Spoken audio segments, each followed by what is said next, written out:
I am sure sports. You know me there, I'm coast to coast representing. I mean, I say this is righteous representing for Omar. You don't know, come get your sports over here from near and far. Boy, boy, boy, boy. Me say I am sure sports, one thing me sure about. When me say sure, that me not doubt. Come get your sports, get it over here. Come subscribe, repost and share. I am sure sports, one thing me sure about. When me say sure, that me not doubt. Come get your sports, get it over here. Come subscribe, repost and share. If me not sure, that me not say it. Know who score, that me not say it. Never know no game play, that me not say it. If me never see no game, me no know who play. For your sports news, better come over here so. For your soccer news, then come over here so. If you don't love sports, still come over here so. For the day done, you are gonna love over here so.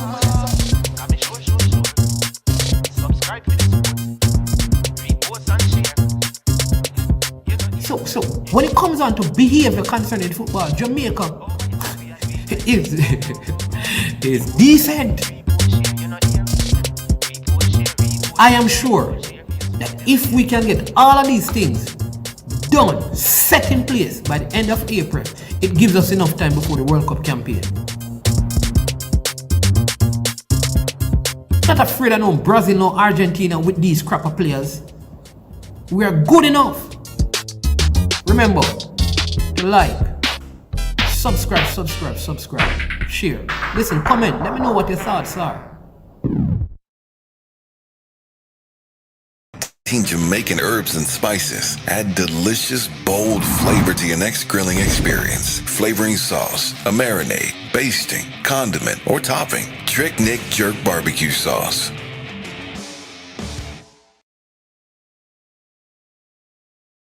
Gives your meats and vegetables authentic Jamaican jerk flavor. The spices are directly from Jamaica. Spices like jerk seasoning, allspice, Scotch bonnet pepper, fresh scallions, thyme, ginger, and garlic. The key ingredients to a great jerk marinade. 0% sugar and low in sodium. You want to try it?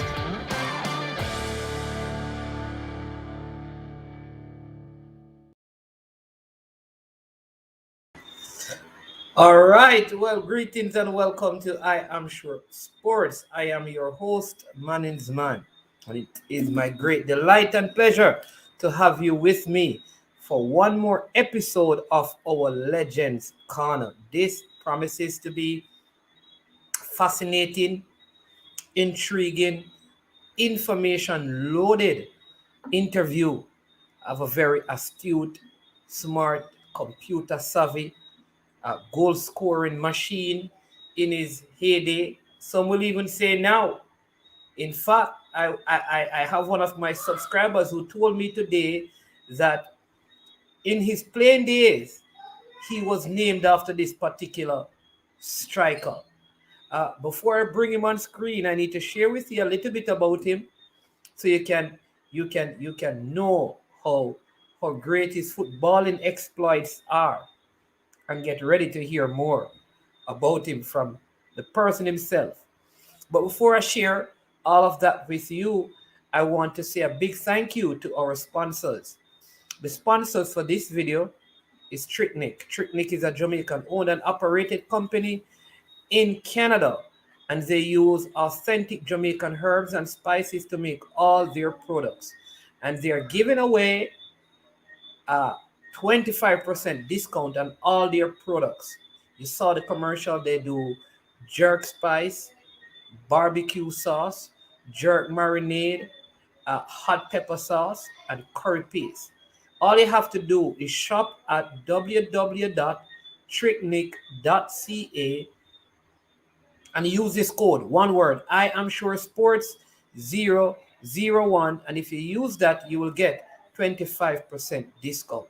All right, please do that. It's not too late. They can get it to you, and show them and let them know that you heard about them from Manning's Man on I Am Sure Sports. We're also going to have a giveaway of $500 credit during this video, so you need to listen, pay attention, because based on what is being said, we're going to ask a question, and if you're the first person to get the correct answer, you will win a 500 credit to either your Digicel or a Flow service provider, if they're your service provider. All right. Now, many of our subscribers have also been asking for us to how they can do super chats. We don't have that yet, but we have. The channel has a PayPal. So if you want, you can just go there. The handle is at I am sure sports. I'm going to put it up and so you can go there and make your do your super chats there now. And you can put it there. All right. Big up as well to all the persons in the comment section thus far. I see uh, Sefton in there, Claudine, one of our moderators. She's also there, and everyone else who is watching. Again, thank you for joining. So now let me. I don't know. Before I bring up this person, right? The person I'm going to bring up, I need to tell you a little bit about him, all right? And then he's going to come and share this story. So this gentleman was coached by Liebert Aleman from 1985 to 1987. He's a Manning Cup champion, a Olivier Shield champion. He's a Manning Cup MVP. He made the All Manning team, coached by Liebert Aleman and Jackie Walters. He made the All School team, coached by Frank Brown and Bertis Bell, and the Caribbean, and they won the Caribbean All School Championship. In terms of his National League and Major League honors, he played for Boys Town, coached by Carl Brown, right? He won Major League title in 88, National League title in 88, Red Label Wine Challenge Trophy in 1998, the same year that we had Hurricane Gilbert. He won Business House uh, Championship, coached by Dave Clark with the National Water Commission, and he also won the knockout that year. He also went to college, right? Mercy College from 1990 to 1993. He was a captain of the team there, all right? He was a New York Collegiate. Well, he won in 1992. He won the New York Collegiate Athletic Conference. 1993, he was the Eastern Collegiate Athletic Conference champion, and he had his All Conference selection in 1990. I could go on. I could give you more. But what else can I say? I don't know. I have to give him some time. I have to give him some time to kind of compose himself, having done such an elaborate introduction. So welcome to I Am Sure Sports One and All, Mr. Morris Cyrus. Glad to be here. Glad to be here. I'm a fan of the program, so it's an honor to be on it, you know. And I'm a fan for a multitude of reasons. You have a lot of people you played against as opponents, and listening to them on the program and just hearing their points of views, you know, where they came from, their outlook on the sport, what they were as competitors, you kind of view them in a different light. So I like the program for that. So job well done. I'm wondering if somehow I paid you. That was an elaborate intro. So I don't know. Christmas is around the corner, so you're on my Christmas list. Wonderful. Listen, you're probably I going to want to say hello to your viewers as well. Thank you, sir. Thank you. And I'm thank you for listening and watching. And I know, I mean, I'm always very delighted to speak with you. Vast knowledge, and I'm always provide data and information. I must so say, however, that you're wearing the wrong shirt. You promised me that you would not wear that shirt, and you have worn that shirt. So, people, should we continue the interview? You should, but it's under advisement. I am representing not only the Red in Manchester United, but per my understanding, there's a segment of this that we're gonna talk about, a Boys Town charity that's really doing some great stuff for the area of Trenchtown, trying to build the area out crime and violence. So it's a dual tribute to them and the great Manchester United. I'm in celebration mode after finally getting rid of Ole, and we're gonna get a new coach, and we're gonna turn it around and win the EPL this year. What? PPS, why I need to end the interview? You see how this thing gone far? You see what the man? This is called I am sure sports. You know, we only say sure things. You can't say Manchester. Oh my lord! Listen, you know what? Let us get to doing the interview because this is not good at all. This is not good. Manchester United to win the EPL. So let me show you what is happening already. Noah Hutchinson says yes, we should end the interview. Demo Dre says end the interview, right? So what? All right, I have my stats gears. I didn't want to represent stats on this outing, but at the break, I'll put on something else just for your fans. All right. No, but it's all right. It's all right. It's all right. We just give it a chance. So, Mr. Cyrus, sir, I know you have been watching. So, what I'm going to ask you to do is to share with us, just your journey. I mean, where did it all start for you? I know you had a stellar high school career in Jamaica, and I mean, a household name in Jamaica's football when you come out to high school. So, tell us, please. I mean, where did it all start for you? All the way up to high school, and then we will take it from there and ask some questions to kind of dive deeper into some of the details that you're going to be sharing us. So go ahead and just share with the viewers, where did it all start and how did you end up being such a prolific goal scorer? What was the key to some of those things? Go And ahead. before I start, just let me correct something you said in the intro that was slightly inaccurate. I captained my college team for a year. I didn't captain it all of my years in college, so I kind of want to clear that up. Okay, okay, right. You captain in 1992, just that one season. Yeah, yeah. Yeah, okay. All right. So that said, it started for me before I knew it. As the story goes, per my mom, as a youngster, I was born at Nelson Road in the Maxfield area, and at a tender age, the story goes, just started walking, was kicking a milk can in the street, and you have some Chinese people at a store at the corner, and it just created a big ruckus. So as far as I know, that's where it started for me. Um, Oh, I moved to Waterford in 1976 and played and won my first cup at the age of 8 in the inaugural Corner League in Waterford, Portmore.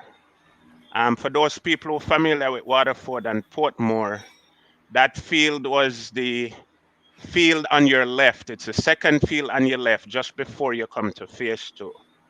Radwood was playing Chatsford in a Corner League finals as a kid, as age 8. Radwood was up. I can't tell you what the score was. And one of the elders, Carl Flower Dumpling Harrison, came off and put a jersey on me as a 8-year-old because I'd shown potential at that time. Just for me to go out and boast that I was able to play in a finals at age 8. So, what age um, group was the competition? Corner League, big man. Whoa, Big Man Connolly. Big man Corner League, man. Whoa, okay. So that's where the winning started from for me. And then I grew up on a corner in Waterford named Radwood, where it's just football, eat, breed football. We had more meals in any square area than anywhere else in the world.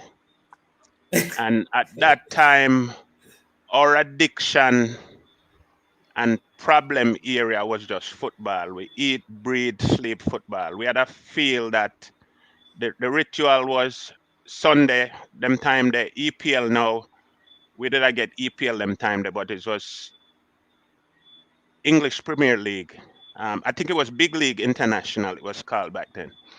So Okay. the routine was every Monday I watch Big League International. Closer to the end of the game, every man a gears up, boots up, shank guard up.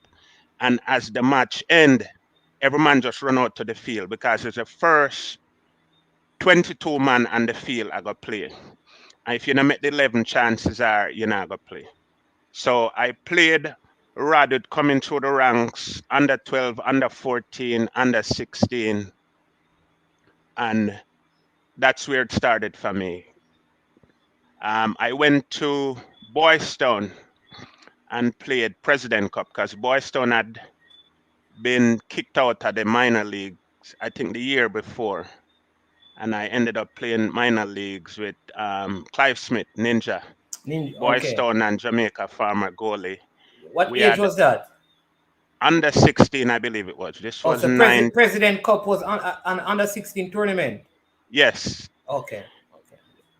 Minor league was the higher tier, but you have to win President Cup to go to Oh, to go minor to league. So minor we league. got Okay. relegated the year before because of some spectator related incident. So I played for them. You know, who was on that team also as our wing back? IT from the IT and Fancy Cat. I'm sure. So That's IT was our wing back then. it is Ellis. Yeah. Oh, you played football at Yeah, this? man, it was a win back there. And Milton Hardware of Boystown fame was our coach back then. And back then the routine was as minor league, the youth them training at the day, and then the big man them, the national league man them start training at the evening. So every day for 45 minutes, the minor league team would play against the national league team. And them time that the big man them a put it on pan you, cause the man them have a thing with them, so them now make no little boy shift them. And Yes. people pan the wall laugh off of them. Yeah man. So it started from there. Um what am I missing? I ended up at Stats. Never passed my common entrance. I played for Waterford for like 2 seasons. And then I ended up at Stats in 1984. So what Waterford was a secondary school? Yes, at the time. Okay. So you played secondary school competition at Waterford for 2 years, and then you moved to start at grade 9. Yeah. Okay. And when I went to Stats, I missed the 84 Manning Cup season. Because the team was already formed, but I had some friends that played on that team. Andrew Herbert was another Radard guy, and a guy named Terry Penny. So I played with those guys. They were familiar with me, but the coach had already picked his side, so I practiced with them. Occasionally, I would go in the goal because I hear Wayne Palmer, his interview say I was a goalie. So let me clear that up. Yeah. Yes. I never keep goal in any competition in my life. How that Oh, started is farm competition and house competition. Your ball, feel forgot to go run up and down and some man go kick you up. So I normally go in at the goal. But as a forward, I've played against some good goalkeepers. As big as the goal is, you have some goalie when them advance and cut them line, you can't see none of the goal. So from an early age, I was mystified by those goalkeepers. And when I went in the goal to keep, that's how I did. I didn't play on my line. I advanced. Sometimes the goal selector told me reduce it. Anyway, the man kick it, me can reach for touch it. So in how the tall eyes were of you? people, How tall were you that at that time? average height, I would say, wasn't anything we're talking about. Five, Okay. 6, 7, somewhere there, maybe 8, but nothing special from a height perspective. Okay. And it started there. My Manning Cup come up about in 1985. And let me get a little drama about that because Aleman had gotten the Manning Cup team in 85. Okay, so 84 you didn't play. Who was the coach at that time? Because it was an Aleman. No, a coach by the name of Grant. I don't remember his first name. Coach Okay. Grant was the coach. Um, Aleman came in 85, but not only did Aleman come in 85, he brought some players with him. Back then, Manning Cup, if a man a play, if him up on the bench, him know the next year a him time for play. Aleman had just won, I think, the minor league with Barbican. So him bring Wayne Palmer, him bring Roger Clarence, who ended up being our 87 captain, and who else he brought? And I think Milton Harris and maybe Carl Binger. You brought them So from Barbican. yeah, with him. Okay. No, you had the players who were there before. New coach come in, every man I wonder, okay, am I gonna impress this coach or am I gonna play? Then the coach bring on him bring for him baller. Some man resent that and I say, well them baller do come for good. Get man game. So every man Yes. devise up a scheme, say, yo, we are gonna put it on for them boy and make them go back where them come from. First man get the ball, Wayne Palmer. We have a Yes. youth named Jerome Wilson, eventually going to the army and thing. Jerome Char Steele. Jerome say I go put it on Palmer. Every man I try put it on Palmer. Palmer shift the entire field. Palmer shift everybody. When Palmer done shift on the team, the man them say, you come over here, so you are right. You say the other two man them, the man them put some lick on them. So that was 85. We had a good show in 85. We didn't do as well, but we had a good showing. 86, we had a better year. We played KC in the opening game. Right. I think Wayne Palmer talked about that game, yes. Yeah, that was Wayne Yeah. Palmer coming out party. Because So 85 was his first year. yeah. Right. Yeah.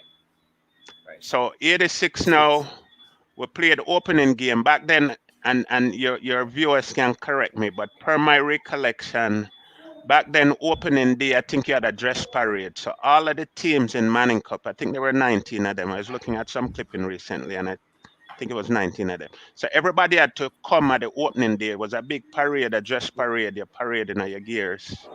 I hope that Okay, is like so. an Because I opening don't. ceremony. Yeah. I hope I'm not making that up because that would be an elaborate one to make up. But I have that in my head. That's how it went. So the moral of the story was everybody was there. So we playing the opening game. We were playing in front of everybody, and Palmer would have killed the man. Them. Palmer took the ball and I'm instep. No man no one tackle. This I ended is up Wayne scoring Palmer. Wayne Palmer, Wayne Lickshot Palmer. We ended up beating them 2-1. I ended up scoring that game, and our skipper Clive Nicholson, our centre half, then also scored a penalty. So we beat KC that year. We ended up beating the two North Street teams that year. We beat Georges, I think, between the preliminary. We advanced to the second round and we beat Georges 2-1. That was a good game as well. We ended up scoring a free kick, a set play on them with a corner, where we basically bend over. We skipper Roger Clarence bend over as he was centering the ball on the semicircle at the corner spot. But while Yes. he bent over it with his hand over the ball and away from it, him use him toe and just throw it out of the box. But we did already alert the referee to the Then, play that it's a set play. right. And a man just run go over there and dribble the ball from the corner spot, pass it to a man and we kick it at the goal. The whole of the Georges man them must stand up. Ref. The ref blow goal. So we end up beating Georges 2-1. Anyhow, that year we ended up losing out to Charlie Smith. I think it was either by a goal or a Right. Wayne point. Palmer said it was by 1 goal. Yeah, by a goal. So Charlie Yeah. advanced to the final 86 because a lot of people didn't know that. When we won 87, everybody thought that was it. But we did well the year before. We ended up playing GSC for third place. I think we played GSC twice that year and we ended up drawing with them. So we shared third place with GSC. That is a JCT with Craig Butler and Pat Cover. Yeah, I'm trying to remember if pot cover was on that. I'm trying to remember if Craig played 85 or it was 86 was his last year. But that was a team we had. They had a youth named Douglas. What his name was, but they had some good guys on that. But Pat Cover was on that team for sure. Okay. So we came third that year. Prior to 85, I'm digressing a little. Prior to 86, I was always a midfielder. When I first started playing wingback, because in most cases you try out for your side, you don't try out for make the team, you try out for make the squad. The squad them time there's 16. So the aim when you go to a 16 side, person in the squad? yeah, Even in Manning Cup? even in Manning Cup, the changing on the match card is only 16 people name can go on that. Because only 2 changes he had back then for real. It was 2. Yeah. Yeah. Okay, yeah. That's true. So Whoa. So when you go out for a team, you just want to make the squad. And once you make the squad, any position you see you can play, that's what you tell the coach you can play. So you don't go in when the preset notion is a forward and pigeonhole yourself. Because if you go as a forward and the forward them they're better than you, then you out of luck at the bench you depend. So you just have to look around, that wing back doesn't look so good. A wing back me I go play, or me I go play forward. So I used to play wing back. One of the easiest position I thought back then to play. You don't have to worry about behind you. You don't have to worry if you play right back, you don't have to worry about your right side. So it's just your left side, what's in front of you, and diagonal of you. So from a defending and seeing the plays to help in the attack, that was an easy position to play for. And then I migrated to midfield. 85, I was a midfielder. 86, I was playing attacking mid, scoring up some goals, and Okay. then I moved up to centre forward. All right. So let me just give you a little thing. Ricardo Baggio saying, first I saw Brian Sims, saying, Big Cyrus, my brethren. And then Ricardo Baggio says, Manning's man, bet you never know that the first player to score a hat trick in a Manning Cup final.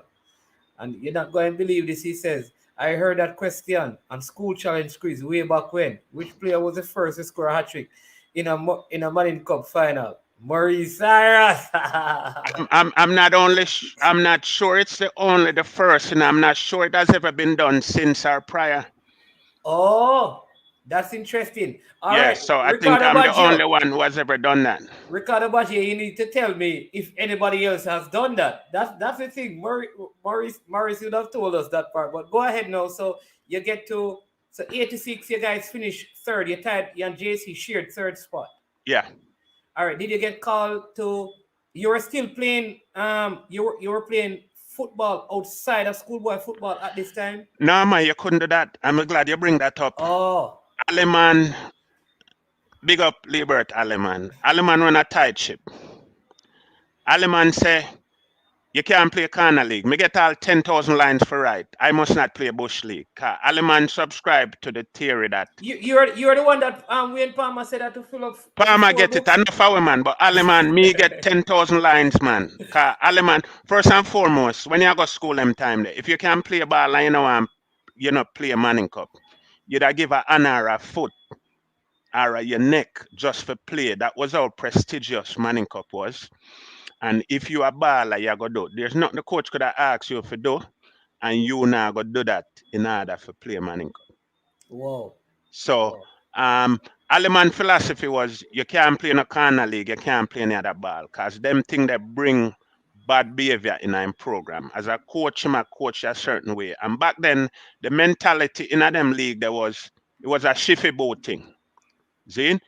You know, if you go a goal, you just shift and salad and pile and Aleman thing was a mission thing. Get it here, move it there, get it there, move it at the back of the net. So him said them league there create bad behaviors in a way and we'll bring it coming in program. So Aleman was totally against that. And Aleman was as strict as they get. Okay, Aleman so you couldn't play what you call the President Cup again then? You couldn't play nothing but schoolboy football. And them time the schoolboy football, Manning Cup I play from September and Manning Cup training I start from all January. Okay, whoa. From January. Yeah, Boy, and if you're lucky, you play really 5 games. Yeah, man. If you're lucky, you play 5 games. If you qualify, you go on to more. Cause you know, zone with all 6 people, and a 5 game, but you train. Yeah, and you train for all 9 months rigorously, serious training. You know, one of the things that has it just dawned on me that this could be a problem. Although we don't get to it, is that you said that only 16 persons at that time were really on the squad. So that means like now we have like 30 and 40 people. So you have more Allow me people. to clarify that. Allow me to clarify that. You have a squad of 20, 22, 24, 25 because you always want to play 2-11. Yes. But on any given day is 16 people on the roster. And in most cases that 16 don't rotate because the 16 best people. So in essence, if you don't make the 16 from first day, you either injured a man in training or you pray if your man get injured, forget him space. Because football, back them time, there was warfare. Me hear then and your program allowed to some things we used to go on back in at the time a man a shot and them studs. But football was tactical warfare where coach will send a player to take out a man, the best player upon him opposing like team. To hurt you. Man. And he will sacrifice that man if he even get a red card. So football was like that. So even in training, a man want your game, him go put it on for you or secretly. And there's a question that can be asked about that. Is that a good sportsmanship or a good teammate to wish harm on your your teammate. Opponent. But the competitive nature of it is, if a man can't play, him don't want to be on the bench. And all football play them time there. If a man not play good and the coach put you on for 5 minutes and you go out there go do good, the man the way you go on for him can't see the field again until you mess up again. So it was really competitive in a them day. The man just want a 2 minute or a 5 minute, or you get an injury and him go out there and your game gone. Okay. I see. Let me just give you a couple more comments. I think some persons who know you. This is Michael Gardner saying, Cyrus, what a go on, boss? Manager here. So that person, and you probably know who that is. I don't know. Big up management. Big up management. Says, where's Dickie Bird? Dickie Bird bought the place, man. Him never out and thing, you know. All right, so let me take two more and then I'll let you continue from where he said, so Ricardo Badger said, I'm not sure if anyone else scored a hat-trick in the Manning Cup final, but it's hard to imagine that it has been done since, because these youths scoring whole heap of goals now. And then Horace. But not in a final though. Not in a final though. Not in a final, right. So Horace. And I have a vested interest to know that, because I have the record. So anybody can tell you that that could be a $500 digital question. Yeah. Horace Real Mackay Francis says, other than Cyrus hat-trick, who scored the other 3 goals in the Manning Cup fight? And people ask, what kind of question they were asking? Hey, listen, let's continue the interview here, man. Yeah, so let's continue, right? So you're talking about how Alman would not allow you to play any other competition. So you're now just playing Manning Cup, and how competitive it was in terms of if you get injured and a man come in and play well, you may not get back into the team. So now you're coming to your 87 season, which is your breakout, because 86 you didn't score a lot of goals. I scored, but I didn't score a lot. But the potential was there. As a matter of fact, in the latter part of the season, I was coming off the bench because the Aleman system rigid. You know, I think Aleman put his players against one another to get the best out of them. And Aleman will make you sit down on the bench beside him, to teach you a lesson. That means that when him send you back out there, you're motivated. So Aleman was very strategic in that way. But I scored some goals. I had some goals that I wasn't executing on, but positionally, I was positioning well. I was in the right position, but you know, goal hard for score, and you're going to score some and you're going to miss some. And I scored a lot of goals with my head that year, because one of the argument was a peer goal with my head, me a score and things. So I did score, but it wasn't as much. 86, yeah. Right, because 86 was kind of Wayne Palmer's breakout here, because he didn't play 87. No. Right. But so yes, that was his year, because he played Allman in that year. Him and a guy named Gary Francis, Buck Francis, was also at Port Morant. Okay. All right. So now, talk to us about your 87 season, because this is your final season, right? Final season. But prior to that, Aleman had a 3-year plan for winning the Manning Cup. And every year somebody aged out, meaning they were no longer eligible to play the coming year. Yeah. It was a farewell party and people sad. And we who had additional years to play would wish them bye-bye. Well, it never happened your year, it'll go happen this year. So 86, the same thing with Wade Palmer. 87, the nucleus of the team was going to age out after that year. So that was like a last shot to get it or forget it. STATHS has never won the Manning Cup before. Everybody wanted to be a part of history. If you play for your school who win Manning Cup before, you're just another team who win the Manning Cup. So for us, we know the significance of it would have been greater than anybody else, because we never won it before. So 87, we're on a mission. We came close. We came third. We missed out on the final by a point or a goal. So we figured, say, no, this is the last hurrah. The majority of the team are going to age out. So this was it. We started out, Aleman was tweaking with the team. We draw a lot of games. No one beat us because we didn't lose any game that year. Oh, you didn't lose a game in 87? Yeah, no, we didn't lose a game. Did you play KC again in the opening game? No, we didn't play them, but we lost to them in the Walker Cup. Walker Cup was a knockout competition that played during the Manning Cup. Right, yeah. And I think we played them either in the semifinals or the quarterfinals, and they beat us on penalty and went on to win the Walker Cup 87 that year. Oh, but we didn't play them in an opening game, yeah. Okay, okay. So stats did not stats. You didn't. Oh, I thought you won the Walker Cup, but you didn't win the Walker Cup that year. No, that's the only cup we didn't win. And had we won that, then there's another cup where we'd have play the Ben Franklin. I think that's the equivalent cup in country. Your viewers can set me straight. The And the Ben winner of those Francis, cup the Ben would Francis play, yeah, play and right. would play for the Nutriment Shield. So those are Right. two. So yeah, we didn't win the Walker Cup that year. Okay, so okay, all right. So okay, all right. So you started out slow, tied a lot of games. I mean, but you made it out of your group. We made it out of our group as a best third place, edging out Calabar by a goal. Also, one in Lane Juvenile 86. Minor, 87, 87. No one in 86 you lost out to Charlie Smith by a goal, and in 87 we advanced to the semi-round by a goal over Calabar. Yeah. And let me give you a drama about that. JC, we're playing JC at Sabina Park. JC went up on us 1-0. We came back 1-0. They went up 2-1. Had we lost this game, that's the end of it for us. Our chance is gone. Yeah. We had a bus driver by the name of Mr. Gray. This man been a part of Stats. When we won, it was Stats 25th anniversary. Mr. Gray probably was at Stats for the 25 years Stats been existing. Love football. He's a bus driver. Loves sports. Always upset that we never win. Is a man when get vexed when we no win. We down 2-1 and garbage time left. Seconds left. Mr. Gray vex him left driver the school van say all the way for walk where we are. Him not we worthless. Him reach a crossroads or half a tree.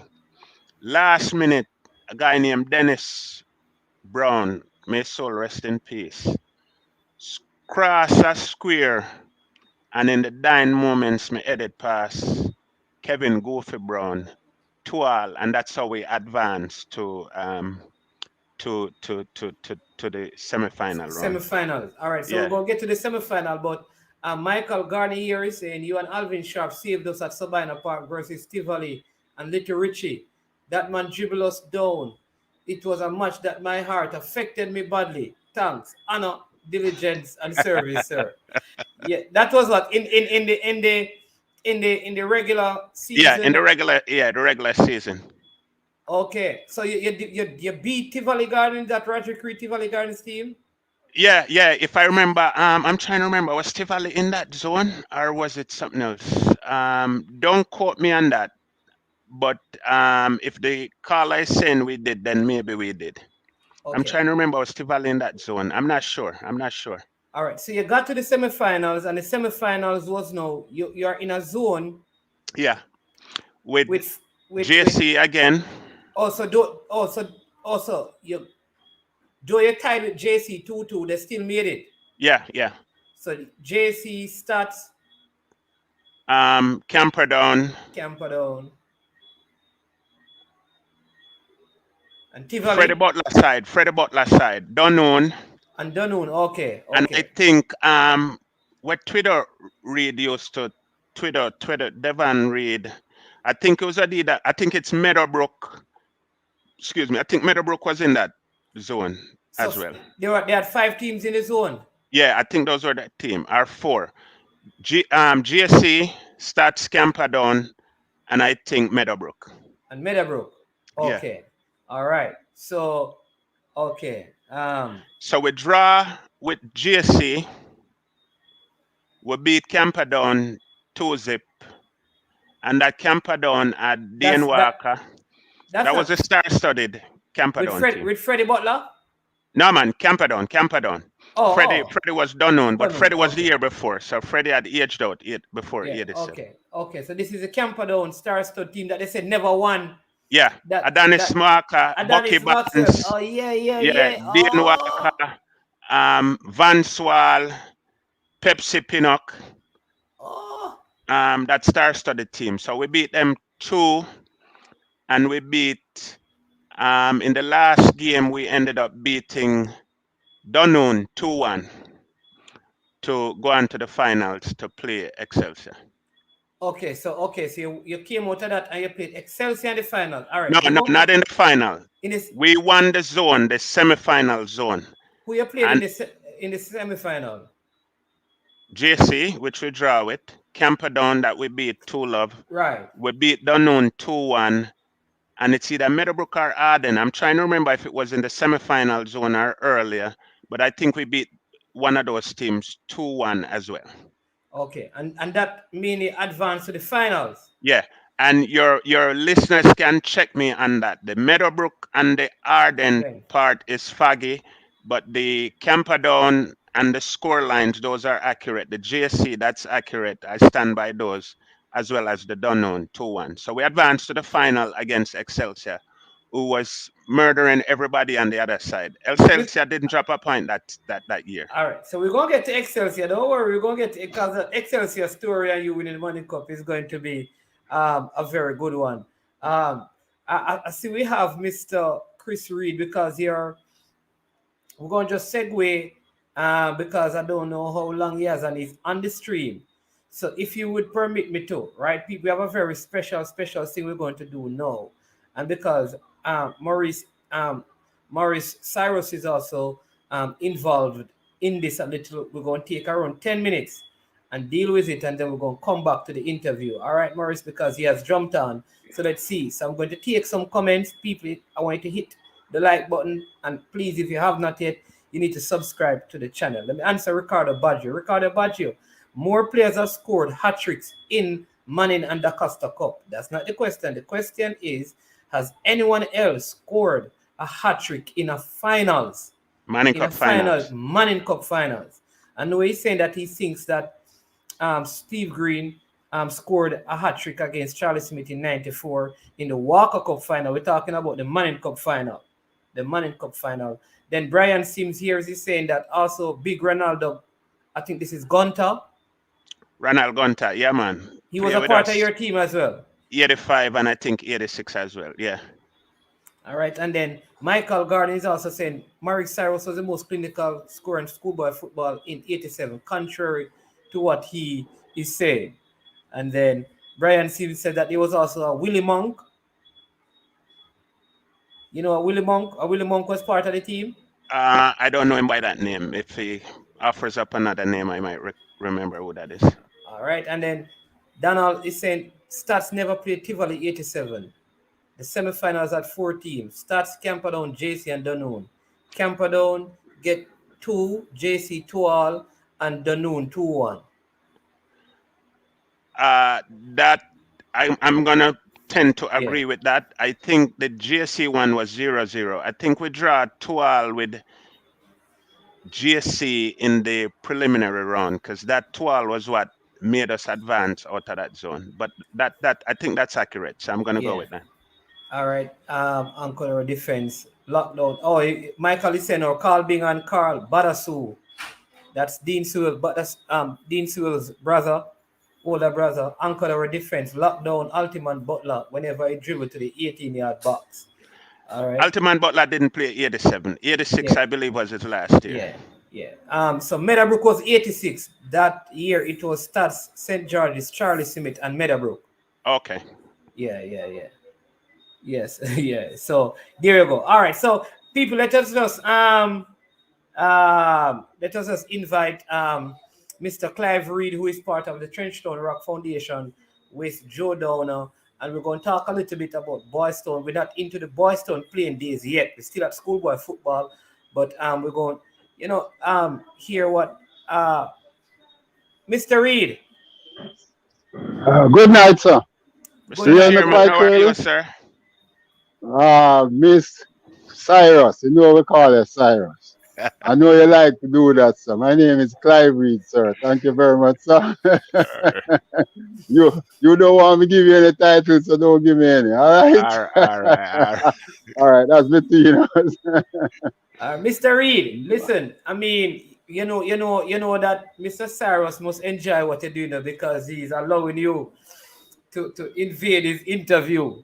All right, so we go talk to us. I know that he's also involved in what is happening. Yeah, man, it's called giving back, for a better Jamaican thing. Yeah, so we're all for it, Yeah, man. Go ahead and tell the people a little bit about it, what is happening, when it is happening, and how they can support what you're doing. Yes, I I will indulge. Thank you very much, Mannings, man, and good night to you again, Cyrus, and good night to your listeners. I must commend you on your show, sir. I have always listened to your call in the sports desk on KLAS in the afternoon, so I have seen your growth from afar, sir, and I am impressed. I'm looking at at your studio now and so forth, and I am impressed. Continue doing well, sir. Let me apologize for the I think the lighting and so forth. I'm on the road.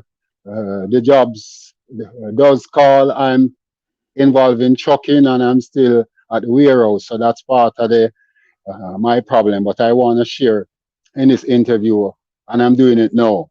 But before I go on to Trenchtown Rock, I must add that it is coincidental that Cyrus is being interviewed now, being a part of Boys Town, Trenchtown, and the TTRI organization. And I must add this: when SEBA beat us to be the first, SEBA beat Boys Town in the Premier League final at National Stadium, I think in '87 with Hector Wright and Noah Sterling and Lati and so forth. They became the first rural team to win the Premier League then in beating Boys Town. And we got back our revenge 2 years later in '89 with Cyrus scoring the goal, beating SEBA 1-0 at the National Stadium. So I know. You're revealing this story before we get there, man. You cannot do No, that, man. You're no, pushing the interview ahead of time, no, man. no. I'm not doing that, sir. I'm just highlighting the links, and Okay, I am okay, a okay. 6'8" individual, and I like to intimidate. So I'm just barging on your parade, sir. My All bad, right, my bad. all right, all right. My my apologies for that. But let me add this: that the Trenchtown Rock International Organization was incorporated on October 7th, 2020, as a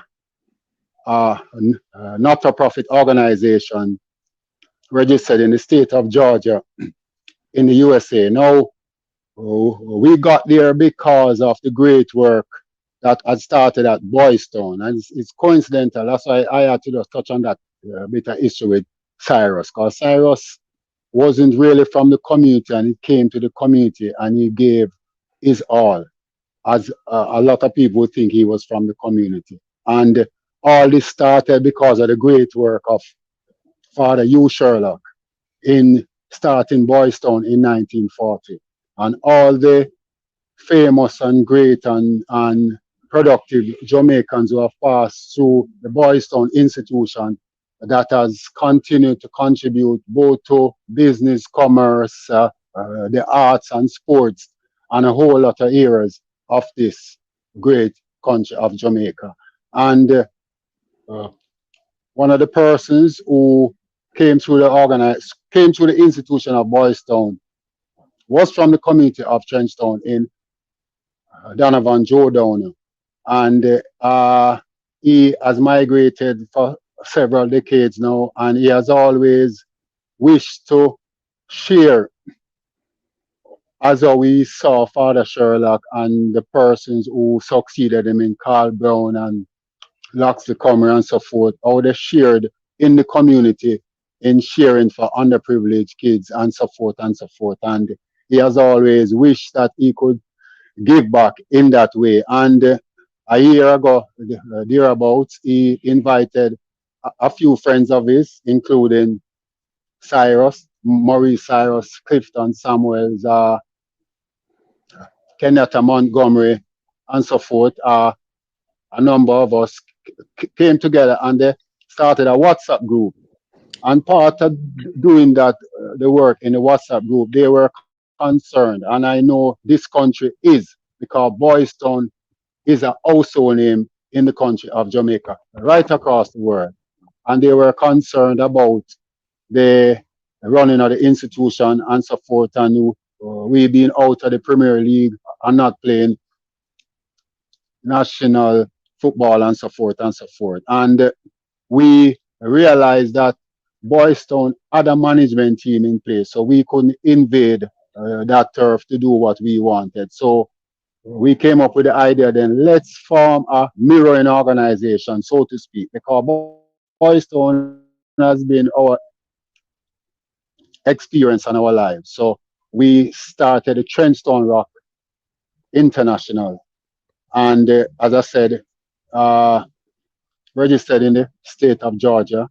And we began to do some of the same work that the institution of Boys Town were doing. We had a Christmas treat last December 20th. We catered to over 1,200 kids from the community of Trenchtown. We raised over $1.5 million to were able to do that. And also we went on to do the preparation classes of the grade 6 students that attended the primary schools in Trenchtown. That's at Boys Town, Joy Town, Trenchtown Primary, Jonestown Primary, and so forth. And we took a number of those students for extra classes when we were able to do face to face because of the COVID uh, pandemic. We reverted to online classes, and we were able to a few months ago in August thereabouts. We got several passes, several placings in high schools, and this time around we got a lot of the. Let us put it this way: usually we get the Denham Town High School, the Tivoli Gardens, the Charlie Smith High School, and the Trenchtown Comprehensive High. But this time we got a lot of out of area schools for placings in Calabar, KC, JC, right across the carpet here, which was an improvement from the students and we working in the extra classes. We gave out in bursary grants over 450,000 Jamaican dollars to the students to assist with their school fees, tuition fees, school books, and so forth, and and school uniforms. And we also launched, and Maurice, as a boy son, old boy, so to speak, was a part of the launch of the TTRI organization, virtual launch in June. And we are continuing to look at various other projects. We have uh, health and wellness fair coming up in the near future, a Trenchtown marathon. We'll be having parenting classes and also looking at mentoring programs and scholarship programs for students from the areas. All right, And we continue to look at that. Yes. all right, all right. So let's dive into what is happening Yeah. in December. What is the date, and how can persons um donate to the event that Yeah. is happening, and what is the date, what is the time, where will it be held, and what will All it right. entail, and how can persons who desire to make a donation to the event in December? Oh, okay. Thank you very much. I will add in going on to say that the organization is made up of current and past residents of the community of Trenchtown. Some Okay. both live in Jamaica and abroad. Now we we we will be having our second Christmas treat on the 18th of December. It will be held at 12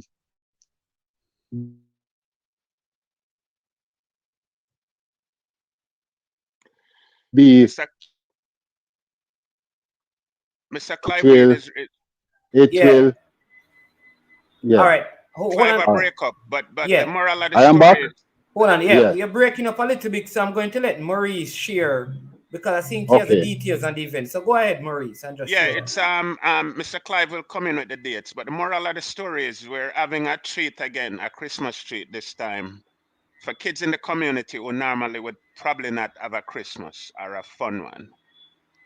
I will provide food aid, meal, toys, and stuff to the kids of Trenchtown. And we're accepting donation in any which way. There's a website. that people can go and make donation. Clive, chime in if you might come back in. But there's a Trenchtown Rock International INC that people can Google, and you would see our website. The website, you can make donation using credit cards. We accept cash, kind, goods, toys, food aid, anything you can towards the event. Clive, when is the event again? When is it planned It for? is on the 18th of December. 18th of December will be held at 12B Holly Smith Drive. Right? Are all hearing that? Yeah, man. 12B Coliseum Yeah, Drive, the Holly Smith 18th Drive. of Yeah, December, and it's a December. day It will event, so it start will start in the is it morning. at 9. Yes, and those who want to contribute can contribute either through our Cash App, which is both US and the UK, from US and the UK, our Okay. PayPal site, and also Zelle. The address for all of that is Trenchtown Rock International at gmail.com. So .com. you All can right. contribute to Cash App, PayPal, or Zelle, and to Trenchtown Rock International at gmail.com. And as Maurice said, you can visit the website, uh, Trenchtown Rock INT, and you can donate via credit card or debit card. All right. And You can wonderful. All Google right. that. Yes. All right. Thank you, Mr. Reed. Really appreciate you coming on and just adding to the interview and also talking about Morris's involvement in all of that. What I'm going to do is that people at the end of the video, I'm going to put the link for the website and the link for the giving in the description of the video. So if you don't, you can just click on it from the description of the video, this video, and you'll be able to do that. Again, thank you so much, Mr. Reed, and Yes. wish you all the best on the 18th of December, along with December. the Trenchtown Rock International and all the persons involved. It's always good to give back to community in whatever way, shape, or form we can to the advancement of people's life. And I'm glad that you're adding value to the community in doing this. Again, appreciate you coming on, and Yes. we hope to get some report at the end of it. All right. Yes. And Yeah, thank you man. for having me, sir. Yeah, man. Every time you're I'm good welcome. seeing you, Cyrus. I'm going to continue watching. All All right. right. I'm going to stay in the studio, stay in the background. All right then. Yeah, man. All right. So, Morris, let's get back now. Thank you Yeah, and again. just let me kind of Go on. polish up. Well, not really polish up. Clive did a great job. But yeah, as you all know, Trenchtown area is a challenging area, violent wise and otherwise, economically and otherwise. So these initiatives are just to kind of help the youth them rather than a youth go a road or get in a trouble or try provide something for him youth and thing. We offer them an opportunity. And as you know, there's a flare up of violence within the area, and we just feel so some of them initiative here can quell that somewhat. So it's a worthwhile cause. So those who can make a contribution, please do so. Back to you now, Mannings man.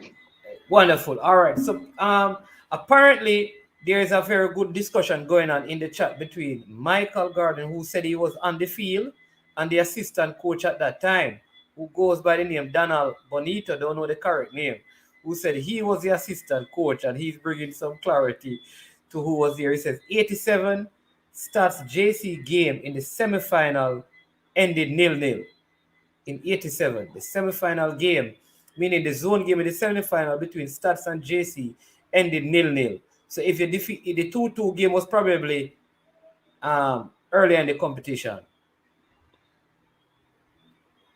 And that's what I said. So I Yeah, think I right. agree with that. Yeah. So All that right. must be Dickie Bird then. That would be the yes. I don't know the name. I don't know We don't know the the alias, but if a man say him are the coach, Uncle Aleman and Dickie Bird, and maybe Mikey Sharp, who ended up going to Woolmers and win in Manning Cup, because Mikey Sharp, as a referee, was part of the team as well. He used to come talk to us about the rules of the game and so on and so forth. Okay, so now this is now 87. You're in the finals, and you're coming up against the mighty Excelsior with Big Baller, yet I Adonis, Fidel Hamilton, Alfidel Hamilton, Walter Boyd Alec was young, Cole, no, Ali Cole. Walter Boy, yeah, Alan Cole Jr. was on that team. You had a guy named Everett Smith, but the killer on that team was Edley Bookadred Lane. Booker The Dread man they Lane. was yeah man. The man they will shift the pants off of you man.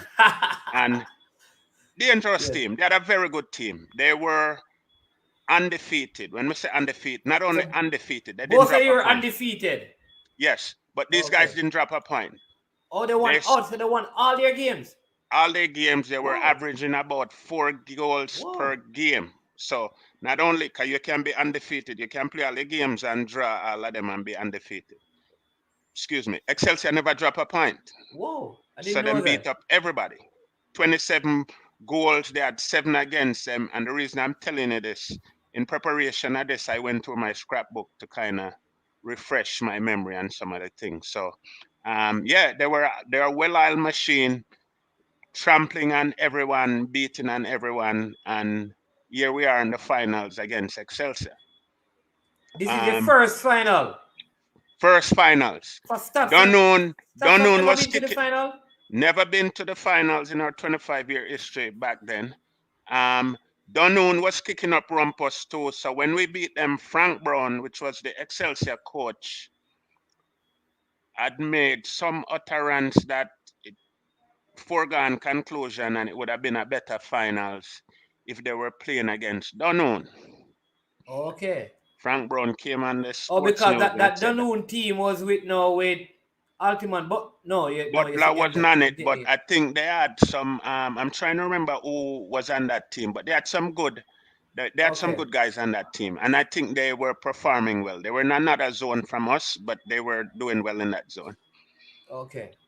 So upon hearing that now, all season, because I scored in every game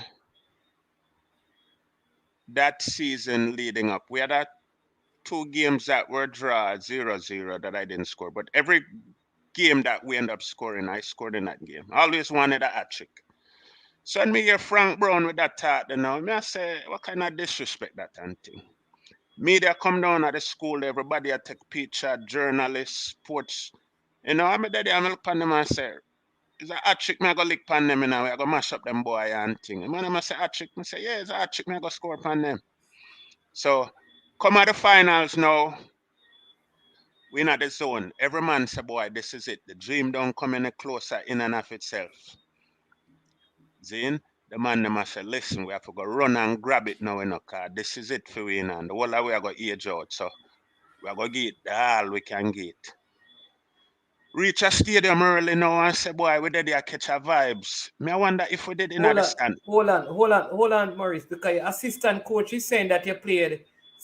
He's saying that Bing and Badas played center of 87. Gary Francis, Buck, and Clive Nicholson, who was the captain, played center of 86. Freddie Butler played 87 for Dunoon. But it's all right. All I right, mean, all right, yeah, all right. yeah. Yeah, right. So get back to the story, man. Go ahead. Right. So reach a stadium early now, I catch our vibes, but them time there we had a serious set of youth from Aliman Gateway, a peer ball. Serious set of youth. We not joke when we are train a serious thing. If a man not train, we take off a man boots and beat him and tell him go home. That's how we play. If we play a stadium, sometime you used to have all 2 or 3 games. So if we play all a game a stadium and we play all the first game and we not feel pleased how we play. No man not go in at the stand. No man not go up there go Oh, look for no girl and hang out and smile with no friend. We just say, yeah, here we come we are cut. So upon them level there we did there and total different level.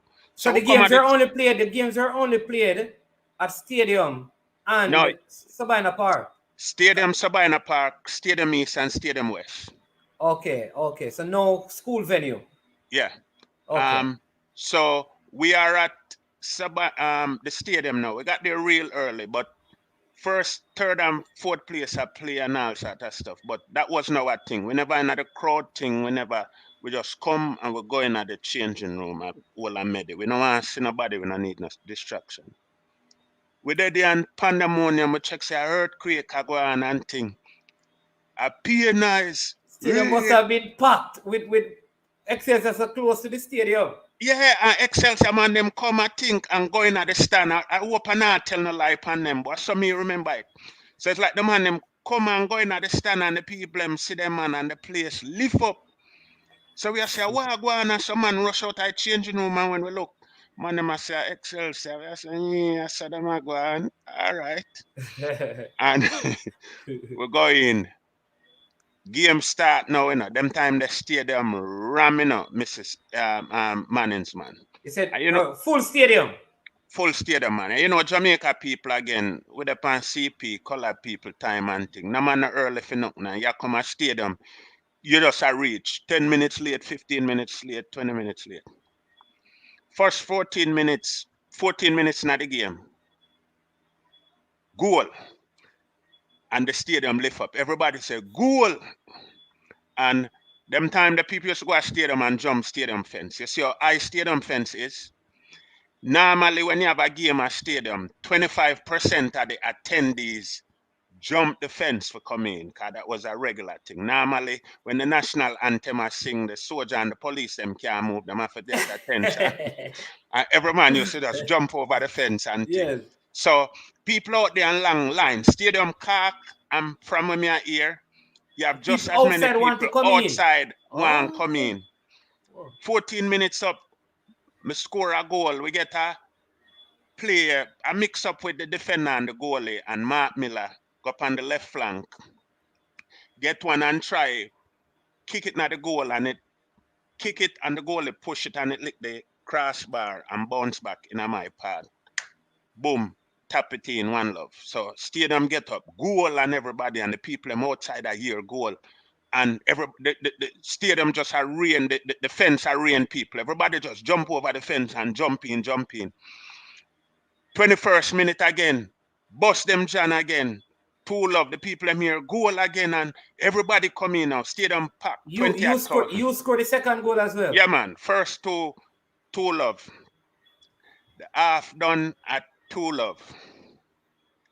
In the 60th minute now, Chris Nashi Davis score and stats got 3 love in the 60th minute. Hear this piece of information what a lot of people don't know, and may confirm that by going over my clippings. I get my hat trick in the 87th minute, and then it was 4 loves. So between the 87th minute and the 90th minute, a 4-goal score in that game. So you gave them 7, 6-1. 6. Oh, because they scored. They Excelsior end up scored score back. one. So on the 87th minute, I score my hat trick and we're up But 4-love. hold on, because your assistant coach has said that the half ended 4-love. No, man, just hear me I tell you. Just hear me I tell you. And trust me Okay. upon this. All right? Yeah. Trust me upon this. Me not go off on a recollection. Me I go off on my clippings. See my clippings them. So me tell you what I go on and think. See my clippings them and think. So me not come on your show come make All up right. no Yeah, story. man. So All all right, right, tell good, me, because I good. should have All those right, articles. So tell me which one good. are the articles, and maybe I can see if I can All right. find it. So me show you that. So on the on the 87th minute, I score my hat trick. We're up 4. And a minute after that, Andrew Hart, Caveman Hart, may show the rest in peace. Score, we're up 5. Them score one, a substitute with them come on. I forgot the guy name. Him score 5-1. And on the stroke of regulation, Dennis Brown score, and we end up beating them 6-1. Yeah. Okay. So jubilation and thing, because not just because you won, but because of who you defeated. You defeated this team that everybody had touted to win.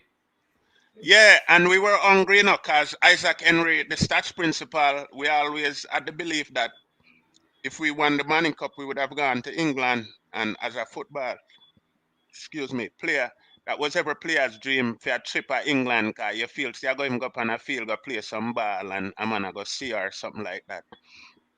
But, yeah, man, so we ended up beating them.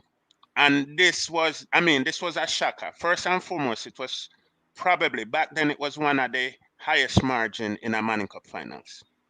And this was against a team that was just super good. I Fidel Hamilton, Achar Steele, Dred, Edley Lane, Everett Smith, um, Who else? They had a very good team. So this was no normal defeat. This was a champion team where everybody, and you couldn't find a man with a bet you $1 say stats it a win because everybody have it as a foregone conclusion. Excelsior have this one. Yeah. Whoa. All right. Somebody saying that Bob Campbell's son came on and score for score Excelsior lone goal. Might have been, but the person who scored was a substitute that came on. Yeah. So you defeated Stats. Now this is in the Manning Cup. So you win the Manning Cup. You said that you had lost out to KC in the Walker Cup. final, in the finals or semifinals? Not in the final. It was either the quarterfinal or semifinal. We beat Calabar 2-1. I scored in that game also. Leon Mine at them time, the juvenile, a charge, steal, I kill everything. Mash up my ankle in that game there. But we ended up beating them. And then juvenile mash up your ankle. Yeah, man. Yeah, man. And I'm a Boys Town ball and thing too. And he was at Calabar. So we in regulation time we tied up with KC and they beat us on penalty. Okay, so KC. So who won the Walker Cup that season? KC. Oh, went on to win. So that means that. So if the Excelsior team was so good and they didn't win anything, they didn't Walker Cup, they didn't win Manning Cup. No. Okay. The Walker Cup was a knockout competition, you know. Okay. You win and you right. continue, you lose and you go home. So sometimes it's just who was better that day, and it just work out that way. Okay. So you win Manning Cup. First, Stats is winning, celebrating 25 years. You score a hat trick. I mean, what was it like going back to school Monday morning? Or did you go back to school Monday morning? Mama, we went back to school with a hero's welcome. But I'm going to tell you something about that game, you know. That should have been a game that I enjoyed for a multitude of reasons. And you know, I never enjoyed a minute of that game while I was playing it, because I was so focused and in the zone that you know, care how much you're up. Excelsior was a good team. You tell yourself, say, it ain't over till it's over. And it wasn't until the final whistle blow did I allow myself to really enjoy the moment. And by then the game was done. So we went back to our heroes parade, man. And them time their stats, devotion every Monday morning and thing, and the big bear, Sir Isaac Henry call up the team and stage. But prior to that, we were the pride and joy at the school. Our basketball team was doing well also, but normally when we go, we get special treatment. Once we go in at the lunchroom, line up for break the ball, let them get them lunch. All the people in the cafeteria bring out with lunch, come give you and thing. So, you know. Big celebration. Big celebration. And our principal was big in Issa. Don't quote me on this, but I think Isaac Henry then might have been the president of the Inter-Secondary School Association, Issa. So as a president or a exec on that board, and his team probably was the only team that never won the competition. It was a fitting gift to give to Sir Isaac Henry, and you know, it was well received, and in return, him showered us with some love and thing, you know. And you were the MVP as well. Yeah, so I ended up getting the MVP at the Manning Cup competition that year. And the winner of the Manning Cup, as you know, played the winner of the Oliver Shield, the DeCosta Cup. Right. Russies won the DeCosta Cup, and they again were another undefeated team. Right. Never lost a game. That is the Aaron Lawrence, Shorty Aaron Malcolm, Lawrence, Michael Graham, Mark Agla Wilson, Christopher Gibbs, Philip Wong, Bad Russie's team. And Fabian Lawrence late Fabian Lawrence. Yes. Yeah. Whoa, and Michael Graham, Jindan was on that team also. Yeah, that was up. Yeah, because they were undefeated as well. Undefeated, and they won 3 cups that year. So the Oliver Shield would have been the 4th cup, and I think that would have been the 2nd time they won everything that year. So we were the team between them and winning the FOPL, all 4 cups. Okay. First leg, we went to Jared Park. Never seen Agla before, because you know we are town, we don't really play and we not watch no country game. And man, I see this man do something. The man bum flick. The man do something when Agla come at you, man. I mean, I say, I mean, I'm not going to take that brother here. Jared Park looked like they had rain, and I don't know if you know the pitch. It's a Yeah, clay but pitch. it's a clear So pitch the because they have a pitch, yeah, cricket pitch in the yeah, middle.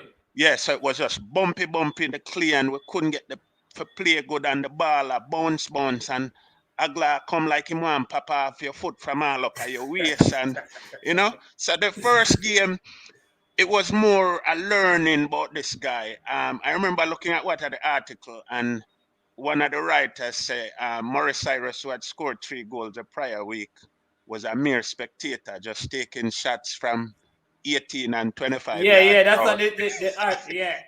Oh, you and know I'm thing. going near the angler. No, you have to size him up first, cause I never seen nothing like that from I was born. And Agla, the man, super big man. The man, I never seen nothing like Agla. I mean, I need to tell it about Agla. Anyhow, second leg, we come back at stadium. Aleman vexed with the performance and him say, look the boy, trying to win Manning Cup when you think on reach. When you don't play nothing. All right. Hold on, I see Michael Gardner saying that it was Marvin Chin who saved you down at Jared Park. Yeah, and I think Michael Graham lick up a Hit the goal a post, couple yeah, times, yeah, a because he couple said that in times. his interview that man he do everything. Yeah, man, and Philip Wang, they had a youth down there named Philip Wang, man. Them give Yeah, hell down there, me not lie, them give us hell. But we know that once they didn't beat us down there, coming at the stadium at home turf, we know we're gonna get them there. yeah. And line up Agla again at show, but this time I was the Marvin Agla, even the announcer said, because after a while I realized, oh, he said Agla now. Me and him have an understanding. Yes, if the ball there my foot, is my ball. So if it roll off of my foot 2 inches, A my ball. ball. My Oh. ball. But if it got 5 inches, a film ball. So all me I go do is just fake like I still my ball, but me don't know a film ball because I not lose my foot and thing. And yeah man, we get one. I forgot how it go, but somebody kick a ball, take a shot and it ricochet and bounce back in the 18. Cause them time them I kick with both foot Mannings man. Yeah. Lethal, any foot it come pan, and that just a travel pan the top of the grass. Them thing they not lifting up, man. And I bust it past Aaron Lawrence, man. Yeah. One love the man them get, man, and things. So we ended up beating them and we were crowned Yeah. schoolboy champions You know what of is funny? 1987. It's going to be funny when Michael Graham do the second part of interview. Because he said, Michael Graham said, can't believe it, man. I see the man kick the shot and I turn, say, me I go up, and then we hear the crowd, a ball out, goal. And I look at me and say, oh, Aaron made that passes. He couldn't save that. Come on. Jim Dandy, you have to do better than that, man. But yeah, man, so it was a good defeat, and that crowned us champions and the best high school in Jamaica in '87. And from that, I got called to the All Manning team, and we ended up losing that. Tyan Campbell from Cornwall College. Also, the All Manning played against the Alda Costa team. Yeah, and they had a star-studded Aldi team, and the All Manning team. How many other person from your team? Right, so call some of the names from your All Manning team that year. Because you'd have a very good team as well. Yeah, but from the stats team we had Carl Binger had made it, Roderick Lawrence who our skipper, myself and Marvin Chin. So Carl Binger, Marvin Chin, you, Roderick Lawrence, and myself. Okay, 4 of you got called. Yeah, we had Adonis Maxwell also. We had Troy Pepsi Pinnock from Camperdown and Adonis Maxwell. I think we also had Fidel Hamilton. Carlton Simmons. No, for some reason, Fidel wasn't on that team, and I spoke to him this weekend, and he was surprised that he wasn't on it. But I'm sure he's gonna go into it when he comes onto your program. So I'm not even gonna. Go into that. Roderick Reed was on that team as well. Roderick Reed was on that team. Salah Lewis was on that team. What about Juvenile? Leon Juvenile, yeah, man, I mean, Juvenile, one of the wickedest swing back them time. Leon Minot was on that team also. Anybody from KC?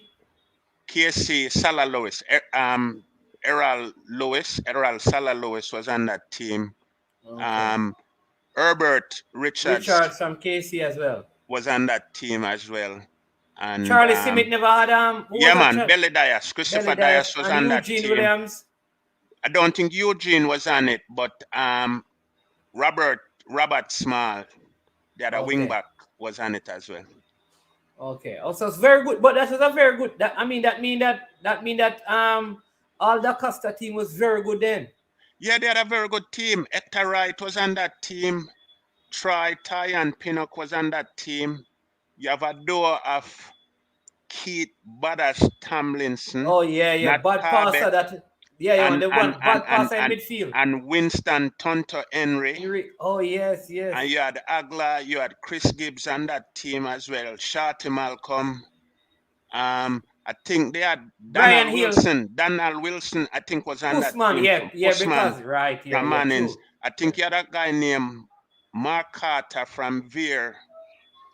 I think was on that team too. I'm trying to think if Chiwale da Silva from William Nib was on that team. He was too. on that team, yeah. And let me tell you who else. Oh, you're was good, on man. that Your team. memory good, man. Yeah, man. And Whoa. Postman. Yeah, they had a very good team. Yeah. I wonder it was Aaron Lawrence that was the goalkeeper. Well, Warren Aaron, Barrett? I think no man. Good question. I don't know, but the two of them was on the team. The question is who was the goalkeeper, and I can't recall who was the goalkeeper. Yeah. All right. So you play them, and it was one leg or two leg? One leg. Oh, and they defeated you? One love. We get a one love. We're in the stadium. In the stadium, yeah. Okay. We lost that. But and then go ahead. And then after that, now they had the all school team. Before you get to the all school team, somebody here, Marlon Walker, have a question for you. Yeah, man, we left Agla from the cycle track. I remember, Agla was like a bull. Some was like the matador and thing, You have to trick Agla, You have to make him see the ball and feel, say, a theme ball. But on that note, let me tell you who are the best, man. I see that you name Rajic, Little Richie Reed. Yeah. Me they always believe say Richie did not come in when he was a baby or something. He was a hungry man, me see never afraid of Agla, Yeah. And Richie, no matter where Richie there, and Richie get a ball there, Richie just dribble to Agla, When every man have it and not dribble away from Agla, yeah. Richie always come feed. So, but Agla, everybody afraid of Agla. You know what? When they get to the all school team, I want to know what it was like in training with him. All right, so we made the art school team now and thing. We have a very good team, cause this was a fusion of the Manning Cup team and the Costa Cup team. Yes. So the best are the best. Yeah. And so Dean Sewell, Dean Sewell, next statsman who won a stat says Warren Barrett was ahead of Aaron Lawrence. And as such was the goalkeeper on the all school team. It was Warren Barrett. Well, Warren Barrett was the reserve on the all school and the Marvin Chin. So that's correct. That's correct. And logic would suggest that he probably was the keeper for the... Because Aaron Lawrence didn't make the all school team. That's correct. Oh, interesting. Okay. But I've seen funnier stuff happen. So I wasn't going to make, because of that, I say he was the keeper. I just don't remember who was the other keeper. But I tend to agree with Dean. So Dean, see the man who set the trend here, Anything you do is after, because you weren't a part of this team, No, Dean did not do him thing, man. Him did a Charles Steele play Coles and thing. I think it might have been when he ended up transferring from Calabar to Stats. Maybe the team was already, I'm trying to remember the timeline, but he was already creating a name for himself playing Coles and thing, Okay, so you're at the all school team now. Go ahead. So we are the all school. Me are the big time referee. Me are the man we are pacify the war. Big war between Rajic Reed and Belly Dias.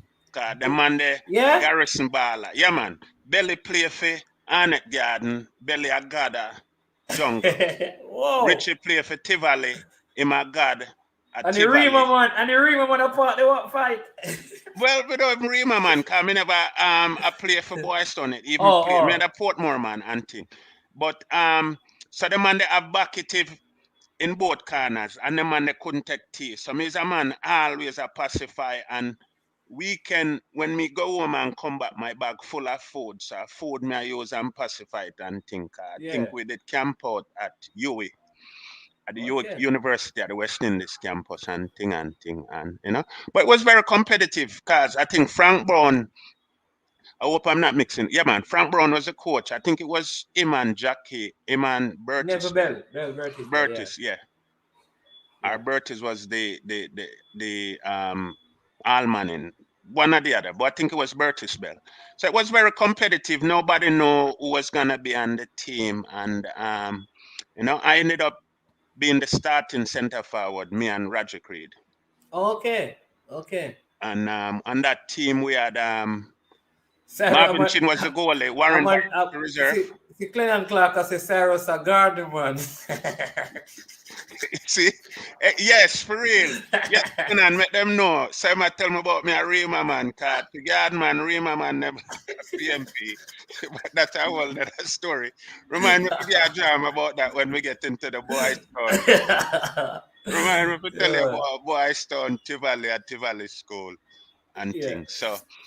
So on that team now we had Warren Barrett, Jamaica World Cup goalkeeper. Marvin Chin was the goalie. In the defense, we had, I think it was Chris Gibbs and Agla, two Russies defenders. Right back, we have Leon Juvenile Minot. I think we have Robert Small on the left back. Hector Wright was in the middle. I think Devon Twiddle Reed from Meadowbrook was in the Okay. middle. I'm trying to remember who else was in that middle. I think it might have been from KC. Herbert Richards. Herbert Richards, um, who we had on the wing. Belly Dayash, I think. Adonis wasn't in the starting 11? Yeah, no, Adonis never made the all school. Whoa. He made the Almani, but he never made the all school. Whoa. And I think Christopher Dias was on one wing, and I think myself and Roger Creed up front. Okay. Whoa. And That looked like that could have been a Jamaican team, man.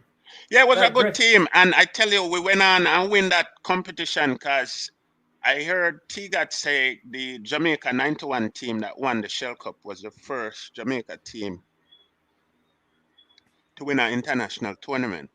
Well, Oh, 87 we won, so we were one of the first Jamaica team, while not a senior team, to win an international I think Roger Creed said that for competition. real. I think was it Roger Creed because he was on that team. Yeah, Yeah. So tell us about that. I mean, yeah. it was good. We played against Barbados, we played against Antigua, we played against Trinidad with Dwight York. I don't know, your listeners supposed to do it. Dwight York went on to represent the great Manchester United under Sir Alex Ferguson. FIFA Yeah. Player of the Year, European Player of the Year many times, and Premier League winner enough time. But even prior to that, and I believe Dwight York didn't even get permit or get drafted to go to England prior to that, but never get any work permit. So Dwight York was Oh. really good them time and things. So how he managed with Hagler? Why Agla, everybody afraid of Agla, When Even Agla Dwight play, York? everybody, oh yes, man. Yeah. Anybody when afraid of Agla, I could knock them head, cause Agla now really play football and back them time. I don't think Agla style of play could Fit into survive the now, yeah. based on all football and officiating in is now, but back then the way the game was played, you just take out your opponent. And Agla was that type of player that Yeah. every tackle with him, the intent it appeared was to either take off a leg from your knee or your hip, or break you in two from your waist, or lick off your head and make you headless. He was just that type of player. So everybody afraid of him and things. So we went on and we won that. We How did many well. goals they scored in that competition? I think I scored maybe two. I didn't score in the last game against Trinidad. Got one and hit it and it licked the crossbar. And I think in that game, Twitter, Devon Reed did score and Hector Wright score in that. I think it was a 2-love or a 2-1 win. So after that, Jackie Walters was coaching in Port Morant. I'm here some only for Port Morant, man. Me there Port Morant longer than enough of them money and thing. So football done, Manning Cup done. You ask who we used to play for when we go to school, and Jackie Walters was close to Alleman because the two of them used to coach, I think, the Jamaica under 16. So Jackie was out in Port Morant and raised with Alleman, and Alleman said, Jackie, why you come to Port Morant and things. So ended up go to Port Morant. So after school, Jackie Okay. Walter used to come pick me up at school. Him and some of the camper down with them. I think Bucky Barnes and Dean Walker and I think Try Pinnock, don't quote me, a couple of Camperdown guys were on that team too. So Jackie used to pick me up after school and went to Port Morant that year. I think Port Morant was playing to come out of the parish league or to win the parish league, something like that. Right. Yeah. Yeah. And went there and saw Russell Latope and I think Leonson Lewis was there and thing. It was a brief stint, but I learned a lot from Russell. And I heard Okay. some players come in here and talk about him. But Russell was the type of player you went out there, you got a ball and you pass it to a man and a goal scorer or something happen and you think, yeah, you did good. And Russell will pull you aside and say, even though you pass it there, so you had a better option there. You have to look beyond the pass. You can't just give it to the man, but you have to look the man that you give it to, what options him have available to him, and you have to evaluate the pass man on level there. So I learned a lot from him within the short time. Back then I think they had Chris Maxwell, they had a goalie. I think Frank Sims might have been there. I'm not sure, but I think Chris Maxwell, if my memory serves me right, was residing in the States at that time. I think he might have been a part of a very winning team. I don't know if it's 82 or before that. Chris Maxwell. Yeah, but I think he was there as well, in addition to the two overseas Trinidad players and thing. We played a final. The last game we played to advance. I don't think we won that game. I was a disappointment in that game too, because I got a goal to win the game and ended up kicking it on the upright. So that was that. So that ended. I wasn't planning to travel to St. Thomas. That was too far. And then the following year, I started out at Boys Town. All right, we're going to get to you. We're going to talk when you get to Boys Town, but we're going to take some more comments and then we're going to start the Boys Town journey. People, please, I tell you that I don't want any of these legends to come and share their journey and we don't get 100 likes. So please, I want you to hit the like button. If you have not yet liked the video, just touch that little X, hit the like button and you come back to watch the video. It takes around a second. That's how you support the channel and the work. Right, somebody said Dwight York was running from Hagler. Then Dean Sway says Dwight York got his contract from the U18 competition 1988 or 89 when it was played in Trinidad, and then he went to Aston Villa. Yeah. And then CC saying that he thinks that back then people loved the game more. All right. And for some of you have been asking, what can you do as it relates to the channel? There you go. We have a PayPal that you can go and check out and do what you want to do. You know what to do. But hit the like button, and then now we're going to pick up back with more. So go ahead now. So you left Port Morant after one season, really, coming out of high school. Yeah. Boys Town. Right. Again, I grew up in Waterford, Radwood Football University. Radwood is a household name in Portmore. One of the longest running team in Portmore League. Win Portmore League many a times. As a youth of the Sile and a youth we developed my game there. So there was a big discussion within the community. Coming out of high school MVP, should I come to Radwood and move Radwood to the next level? Or should I go to town? Because back them time, the Portmore have some of the nicest ballers. But yeah, man, because Badasu was from Portmore as well. But even prior to that, we had a youth named Yap from Dunoon. Yeah, You have Daigi Reds was from Daigi Portmore. Reds from Portmore, Chipper Morgan, Kit and Kurt Kennedy from GSC. Um, we had Lawton. We had Frank Bodier from Campadon. We had a lot of Okay. Portmore baller. Portmore was his own ecosystem with Portmore League, but a lot of the greats never venture out in town because of political violence and a lot of stuff. So Didn't Wanderers wasn't in Portmore that time as a Premier in League Portmore, team, yeah, they were in Portmore. but I'm it not was a sure they different were in place. Premier League at that time, yeah. Oh, And then I played for Radard, so I couldn't play for Wanderers. So the question was, do I elevate Radard or do I go on the big stage and represent a big team? For me, coming out of Manning Cup, my thinking was, all right, I did good in Manning Cup. How well can I do on the biggest stage? And back then, Boystown was the biggest name in football, the top team in Jamaica. I know people and Clennon and other people might say otherwise, but Boystown was synonymous. The winningest team them time. The Boystown was like the Yankees in a baseball, or the Chicago Bulls in a Michael Jordan time, or Patrick Ewing school when they play basketball.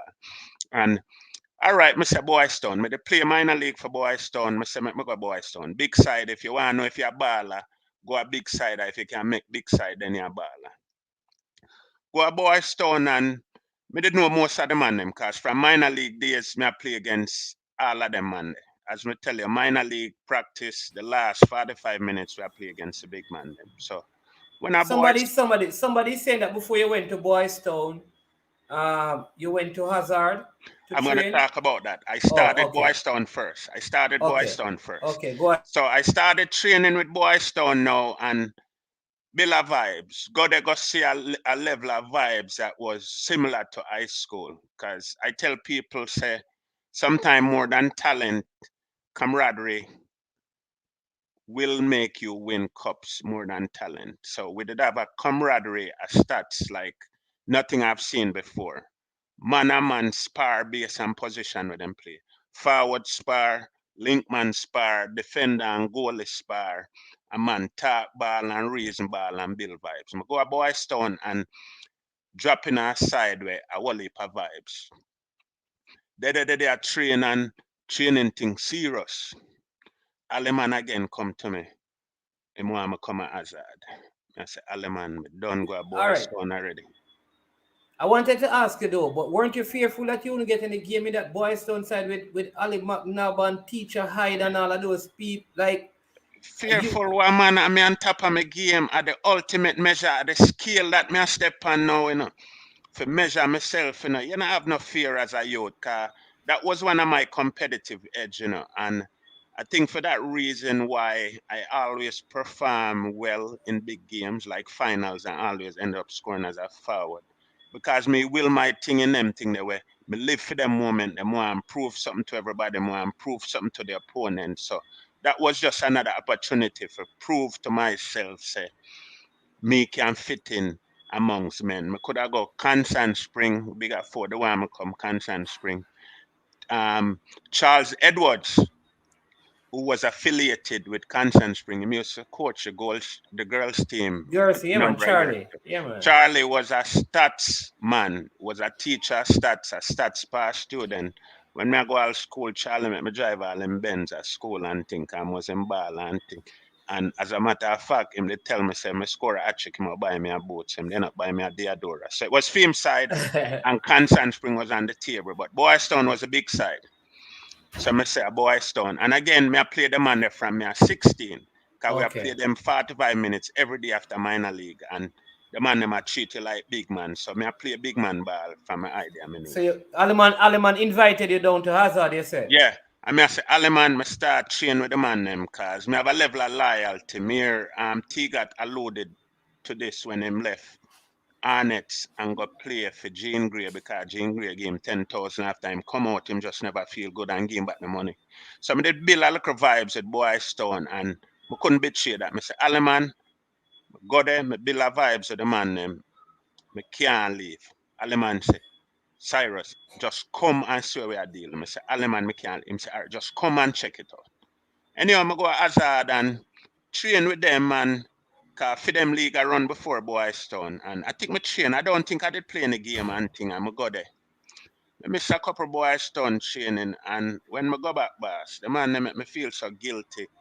And when we go back, the man them I say, Star, where you them here? Say the Hazard. And me I say, no man, me there and thing. And just the look on the man them face like me let them down. Them Yeah. time they we had a camaraderie where if you miss a day of training, Mannings man, you just want to run where you know and go back. 'Cause you know if you go at training the next day at 25 man, you have to explain to Why you where you miss did there training? yesterday, why you not show Wow. up. And it's not the man them genuinely concerned about you, but part I too is just the betrayal, be kind of consistent with who we are. And it's like each man is my brother's keeper. And the man them must say, what happened? Oh, you know, there and you have to make up a story. If it's even a half lie, you go give a man. You feel bad for you tell A half truth, 25 a man the half same truth. lie. Yeah, if it's a one man and you just say something, then maybe it's easy. So, Yeah. miss training, cheat the training, you give it your all.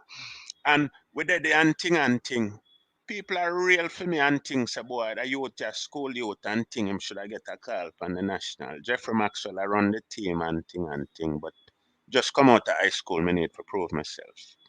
And hear me some rumors, some rumblings say, Maxwell say me for come try out. Shortly after Boys Town, I go Cayman. Never travel pan an iron bird that are the plane for you listen to them and thing. And I say, me nah go nowhere. Boys Town, me I go. Anyhow, we went to What? Boys Town. We went to, this is pre the season. So we went to Cayman and beat up some side. Them time they we well island thing. So we went to Cayman. I want to think that was before. Yeah, that was before the competition. And me at the hotel one time, and me and Carl Brown are reason. And me I say, Skip, I think we're going to win the Premier League this year, And him say, yeah, you think so? I say, yeah, man. Him say, why? I say, no, man, I come here, so come see our vibes, and it's identical to the vibes when I come out of stats and the togetherness. Remember, we did all that training, and Carl Brown is a man. Carl Brown say, one thing, a team might be better than we, but them can't be fitter than we. And Carl Brown a run with Lenny Hyde a run them man they Carl Brown run Lenny Hyde till Lenny Hyde they a vomit and the team just form a circle around him and just a run, give him 15 minutes, make him do him thing and them say, all right, come now. And it was that vibe. So with that Cayman and me I tell Skip and me I say, yeah man, we get a drama about Cayman now. As I look at youth in the side, Joe Downer, the man they are giant them time there. Joe Downer probably a 6 but the man there's a youth, the man they do look like them about 10 foot. They play a side, I think a Ramon Rangers, them name are Queen Park Rangers or something a Cayman. Get a ball for get Joe Downer and hold it and give a next man and the man say, look boy, me say for give me the ball. Get a next one and him say, give me the ball and me look on him and turn away and give a next. The man say, look boy, the next ball if you have you don't give me, what you going to do with you? Get a next man and look on him and give a next man, man. The man say, look boy, what you going when you come off of the field? They don't know I'm in here, shit to rotted. Anyhow, I ended up scoring a hat trick in that game there. Yeah. Me they don't know I don't nah celebrate the hat trick and thing and we win. Then me look at Joe Downer come lift me up and put me upon him shoulder and take me off of the field. The man forgot to give me the bus ass and things. Hey Yes. Joe, I saw Joe used to go. Yeah man and thing.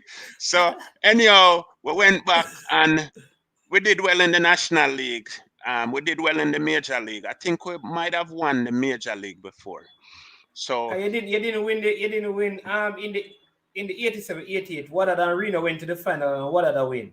yeah. I So think the 88, 89, we won right. after Boys Town losing to Seba Right. the A previous couple of year. years before. No, it's not Boys Town lose to Seba your last year at school in 87. Yeah, 86, so it's 87. 87, 88, and then we win 88, 89. Right. 88, Yeah. 89 you won. Because what other one in 80 in 87, 88 and you won Yeah. 88, 89. Yeah. Yeah. But before that, we went to the Major League Finals against Everald Petty, Bully, Marvelly, and we and we ended up beating them 5-love and win that Major League Finals. And you score in that finals. I didn't score in that final, excuse me. Okay. But I had a good first leg and second leg. Okay. What up? So, how was it in terms of goal scoring? How was your first season in the Premier League coming out of high school? How It or wasn't did what you I get did you get a lot of games in that you I still mean, we had? get a lot of game, No, Mississippi Mr. man. Me Ask walk, because you me have tell you something. Me you take walk Mr. in a Boys Town the Boys Town, biggest you know. team. Me tell you something. Me Yeah. walk in a Boys Town and walk in a Boys Town 11, you know. Me no bench, Coming out of man. high school. Every game, me no come off a bench. Me don't even come off a field.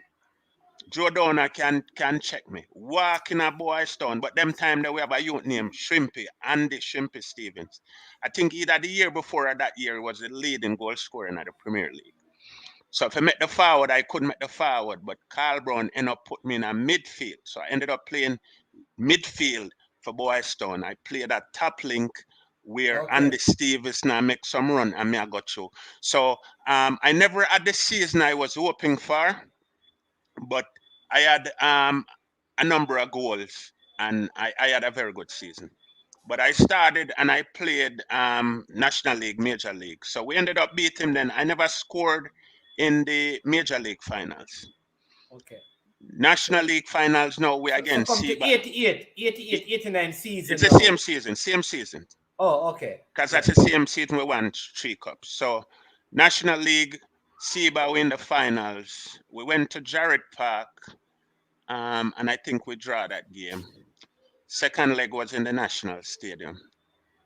And SEBA had a very good team. Hector Wright, Chadrick Wright was on that. Noah Sterling was, Yeah. Latti was on that team. I think Donovan Dunkley was the goalkeeper, Yeah. and quite some others. But on the Boys Town team, we had Cosman, some I good. think Cosman Williams was it. Yeah. Tasman Williams was on that Yeah. team too. Yeah. And our team, we had Donovan Donner. Anthony Dennis, Terminator Dennis was on that team. I don't recall. I don't recall. Okay. Okay. Um, and we had Lenworth Hyde on that team with us. We had Leon Juvenile Minot, wingback, the man there, Cha Iron. We had Jack Wopton Francis and Hardware. Donovan Pantan in the Yeah, Donovan midfield. Panton. Yeah, we Okay. had Sticky Hardware in the middle. We had a guy named George Garden, myself, Boomer Hyde. We had a guy named Who is Boomerhide? Boba is Lenny Hyde brother. Oh, okay. Ricardo, Boomer Hyde. We Okay. also had George Garden was on that. We had a guy named Bam Bam out of South. Ian Rapley was also on that team. Bam from South. Yeah. Yeah. Bam Bam went to Constant Spring. Oh, well, I think probably later. after. Yeah, We also afterward. had a I think. guy named Carl Raga. Me I try remember what Raga right name was on that team. We had Trouble Bear as goalie, and Clive Ninja was our goalie also. Right. But Clive Ninja was the one between the sticks. Man, them say So, that is Ninja saving against Seba, man. And it's a Ninja save. so we had seen it in the stadium, and Yeah. you know, I ended up getting the goal in that one and giving Boys Town the Premier League title. We haven't Title. won the title since then. Oh, the And, last time Boyston won the title, you were the person who scored the winner. One and love. one love, and the last time Stats won the Manning Cup, it was me again. So I don't know. But yeah, man, get that sweet one in at the valley. A man kick one and it rebound from about 25 or 30 yards out, man. And I crack it, man. Goal in a seat, man. Clennon Clark is asking about Jimmy Barnes. Yeah, Jimmy Barnes was our midfielder, man. Carl Okay. Brown programmed Jimmy Barnes. Jimmy Barnes I run and tackle people. Joe Downer. And me up on social media, I'm gonna say this, I'm gonna get some flack. I'm up on social media sometime I hear some man a big up some baller. But when me there Boys Town and we are play, enough man will run out of we middle. Joe Downer tackle some man, Jimmy Barnes, me a tackle some man. Upon the sideline, the ball of them go stand up. Man, surrender midfield to it. Total domination. When we say total domination, total domination. And we end up winning the National League. After winning the Major League now, the Major League is equivalent to D1 in the This various is the parishes. major league when you played against Harborview in the final? No, we played against Marvel UND. Oh yeah, Marvel you. And we beat them Okay. 5. But Okay, we because win that, and we ended up playing the Challenger Cup. The Challenger Cup was the major league winner, which represent Kingston and St. Andrew, played the D1 winners at the other parishes. Yeah. And we ended up winning that as well. That Okay, boy somebody strong. says Raga right name was Wilfred Francis. All right. Yes. Good. Wilfred Francis.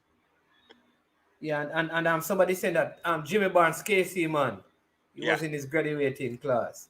So that means you'd have played against Jimmy Barnes in no, you would not have. You'd have gone to Boystown and seen him. Yeah.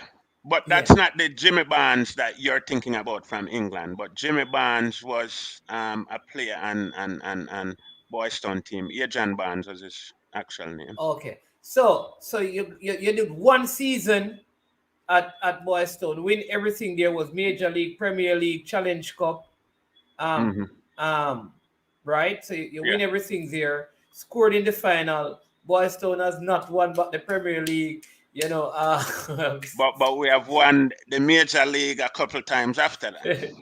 So I just speak to my greatness, Manning's Yeah. man. Only We're not man to there for them score. win again. Only man to score a hat trick in the final of a Manning Cup, as far as we can remember. The And Manning man Cup I play from 1909. You have to stress that, from the length of 1909. time. Yeah, Right? 1909 and thing. All right. So who are some of the players that the best players you have played with are the best players during your time of football? You think from school at the schoolboy level and at the Premier League level in Jamaica? Just You see, I would have to look back now because Lenny Hyde in his time was good. Donovan Dorner was the premier midfielder in Jamaica them time. Hard tackling, the man that kick the ball hard. yeah. It's kind of hard to assess people you play with. For one, you're playing in a competition, and I say that to say if other great players were out there, but chances are I never saw them because you're playing in the Okay. same competition, you're playing games the same time they're playing. So you're not at their game, you're playing your game. And even when you're playing against them, I was the type of player where me in the zone, me a focus on my game. Me not really cinnamon. But there were some good people out there where give a hell. The countryman them, I remember playing arena, and Reno had a very, very nice team. We ended up playing arena. First and foremost, get a drama about Reno. When you play arena, Don't tell me about Zaydi, me me not have gonna to tell you about Zed. Me not gonna tell you about Zed. But when you play arena, when you play the countryside, you have to surrender about 10 yards from the sideline. Cause if you're a winger, you can't run on the line because spectator got tackle you and thing. You have all the ball and man a tackle. So you have to come in. You have to surrender about 5 or 10 yards from the line and thing. And the countryman them put on some lick pan way. Me not go in a Chris Zade thing in too much details. But the moral of the story is Chris Zade piss off the countryman them, and Mayor Zun Clark say football at Jamaica, then say football at violence. And the countryman them said them are gonna kill them, man. The man them come out with some machete, man. The machete them so sharp. If you drop a blade of grass on the blade, the grass cut in two. See? And the countryman them time that say Boystown as a garrison team, you have some so-called rude boy I go come with the team.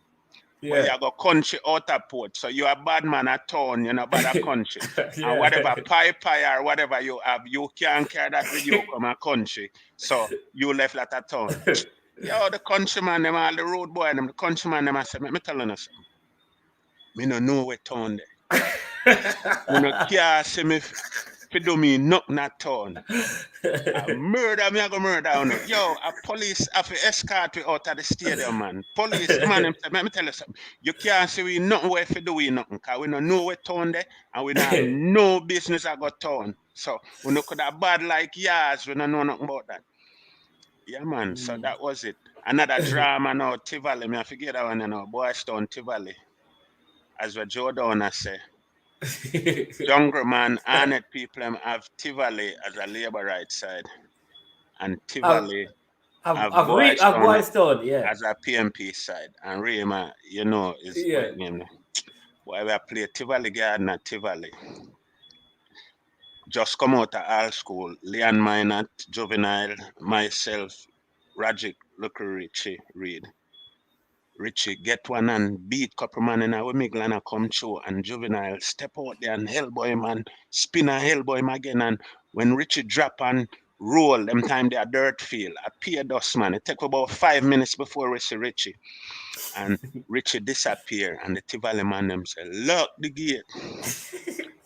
And big man, the man them lock the gate. You say by the time you say, oh that, half of the Boys Town team, me pen cemetery, the man them and then we back up to Boys Town. Yo, the man them circle a man and it's like a ghost, a Rajic Reed with the man just haul himself out of the dust, man. And go hug up Juvenile and say, oh no, go ahead and love my friend. Yeah. See? And the man them just go so. A Roger And Creed walk saved back. the day. Rajic, no girl, Juvenile him save. Rajic Reed save the whole away. See? So where's Yeah the man, and the man police? them police. Come at them game there. How you talk about, man? A serious thing, man. The man them used to deal with their way and thing, man. So I mean, whoa. So being a man from Portmore, I mean, how did you feel playing in such hostile environment? Because you would not have experienced it at the schoolboy level. You're coming into this thing now and, you know, going into hostile venues like this and thing. And then you live in Portmore as well because it's not like you are a person from the community. I mean, did you have any fear or you just know I that? had fears, and those fears existed from minor league because it was the same thing. You play for Boys Town, you come from certain area. I remember playing a game at Jerusalem. I don't know if it's Jerusalem or Marvally. I never get that feel out of my head. I've never gone back there. It's one of those communities where you go in and the field was just in a little area where not the community. And That's Jerusalem because Marvel is right on the roadside. Like, okay, and the man them bad way up, the man them bad way up. But back then, even though violence was in sport, to be honest with you see, as a baller, bad man used to like you and thing. And in most cases, a spectator them a body up to intimidate you. But at the end of the day, I think to some degree there was a yeah, level I of respect. respect where you get. I mean, I go give you a drama now, unrelated to Boys Town. Me have a brethren with the name Jim Kelly. Used to play for Tivoli Gardens and Yeah. Yeah. dance their jungle. Dean And him, Swell is saying it's Jerusalem. So we got Joseph, it right. okay, yeah. And anyway, I'm going dance because this is a tribute to Belly Dias and thing too. Him and some man done train and choose a Portmore man to like me from Waterford. The man them end up go a dance. And some man them go a dance. Belly see the man them and recognize them as some baller from Tivoli Garden. And the man say from Belly see them, him not left them. The man just they with them there the whole night, party and dance with them. And when the man done, him just tap a cab and put them in there. Cause true Belly is a man who come from jungle, every man respect and rate him. And man them go home safe. A day that day, me end up put on a man the back to Belly, cause for years the man a talk about it and I say him never forget that day. And I Yeah. put him on to Belly and the man I say, big man, I you know me, I appreciate what you do for me. But the moral of the story is this. When you play ball, man used to respect you as baller. When you play them, I try intimidate you. But at the end of it, them nah do you know. Remember I used to train at Boys Town and we walk from Boys Town. Me and Lenny Hyde and Jimmy Barnes and um, Boomer Hyde. And we walk through every community between Boys Town and Yeah. Downtown Parade and Lenny I them know all of them area, the Oxford Street, you Right. name all of the liquor and we stop this and yell up everybody and nobody know the anything but there was still a level of fear cause when you play people are trying to intimidate you. Yeah. So who are some of the? I mean, because we don't get to your college career yet. But final question because you're saying that Reno had some good players and it would be hard for you to name some of the players. But I'm gonna Yeah. tell you some good players because you had some players who did a shock at the time. T got the man that was a goal scoring machine. Them they are elders before you know of them man they exploit. You see and you read and hear about them man they. Yeah. Obviously, me I got big up my boy Stone crew with skipper Sammy Davis, Joe Donner, Leon Minot, me I forget them man some props. Tivoli, Rajic Reed, the man they play big man ball from them eye and them knee. And I drop whole heap of ball. Who was some of the other teams, them auntie? The Hector Wright. Yeah. Hector Wright. Me I go get Hector Wright props. Cause when me I play as youth, a few of my contemporary me give props. I mean, I've said that in a disrespect, but in order to psych up yourself sometime, you have to tell yourself you're better than a man and a man a idiot. So me internalize them thing there. But Hector Wright was a youth from Jump Street. Them and the football IQ did up there, so. Yeah. Up there, so. Um, in terms of schoolboy, Christopher Morgan and Belly Dias was two youth when me look up to and wanted to emulate. I mean, I'm going to get the drama about that. I think it was 85 or 86. Me I try to remember when Georges win. Me in a stadium and I watch. No, not it wouldn't be 86 because it probably would be 86 because 85. 85. No man, 85. No man, 85 KC won because you played them 86 right. in the opening game. I'm So trying to remember who they beat. Georges won 86. No. KC Or- won 86. So it's either 84 or 85. would be 84. not But the 88. moral of the story, me in at the stadium and I watch. And as you say, who's there? Christopher Morgan get to in front of the goalkeeper. And the entire stadium, the man have the entire stadium in awe. Every man I call him name. That's Belly Christopher Dias. Morgan. Yeah. Belly Dias, Christopher Belly Dias again, me see in our Manning Cup finals. And the man have anytime Belly a play, him have the junglist them at him mercy. If Belly stand up and go so, the entire stadium stand up. And if him go so and say sit down, cause the man they love him, the man they like God. So me I watch the man in our two finals and see how the man they have the stadium in. And as a youth, you fantasize about football. You want to win Manning Cup, because Manning Cup was the most prestigious football competition back them time there. In terms of corporate sponsorship and in terms of the amount of time it take you for prepare for it. You prepare for 9 months, you train 7 days a week, good nutrition, gears. It was like a pro league back them time there. And watching them man they perform at that great, my jaw drop. I said, Jano, one day so me that want everybody come in here and call my name or in just by my play. You know, and 87 I got my chance, and that was it. So those were some of the people where me look up to. But from my peers, the 3 players of my peers where me did secretly look up to, and at old age now, me I bust them bubbly I know.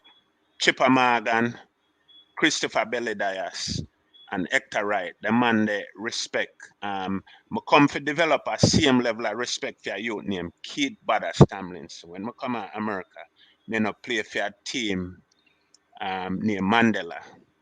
And that was a team with some star-studded player. Winston Tonto Henry from Herbert Morrison, Keith Badas Tamlinson.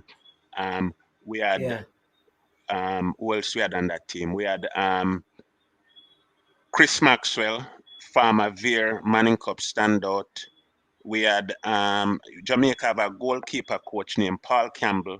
Yeah, right. Paul Campbell, yeah. Yeah. We had Douglas Bell on that team. Dougie Bell. Yeah, we had Leroy Dias was part of KC. I think it was 75 or 74 Manning Cup team. We have a youth named Anthony Buddles, used to play for Wadada. We have another guy named Anthony Christie from Cornwall College. I think he was playing pro too. We had a guy named, I think it was Norris Kitson that played professionally. I think it might have been in Canada. We had the Dugan brothers, I think it was Peter and Gerald Dugan. We had Brady from Calabar fame, 1977 or 76 Calabar. Dave Brady.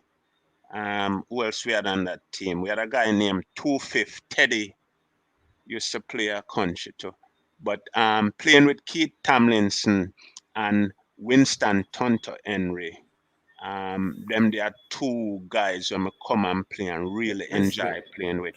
And we were playing on good turf field where the ball now leave the ground and thing. And did appreciate them guys that play on the same level as Belly Dias and the others.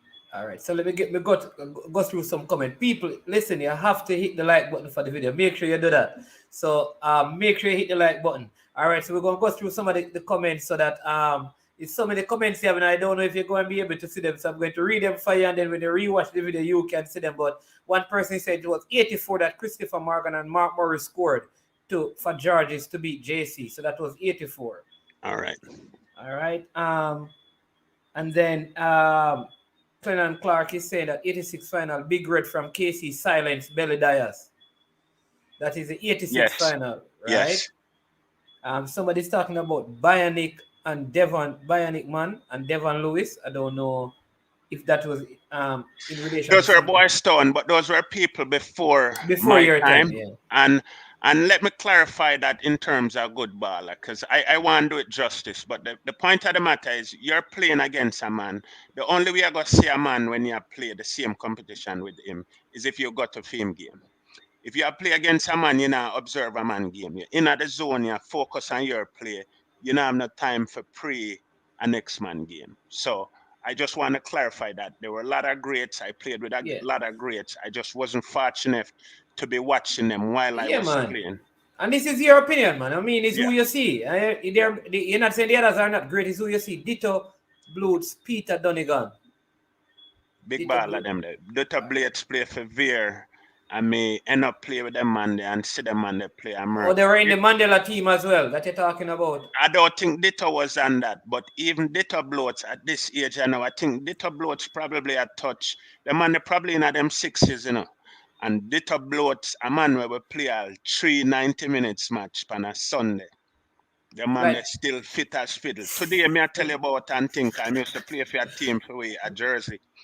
Yeah, man, the man they fit, man, and the man they run and tackle you hard. You think the man they are 19, and the man they in a them enough 60s. Trust me, I tell you, Clennon play ball with them. He can tell you that too, auntie.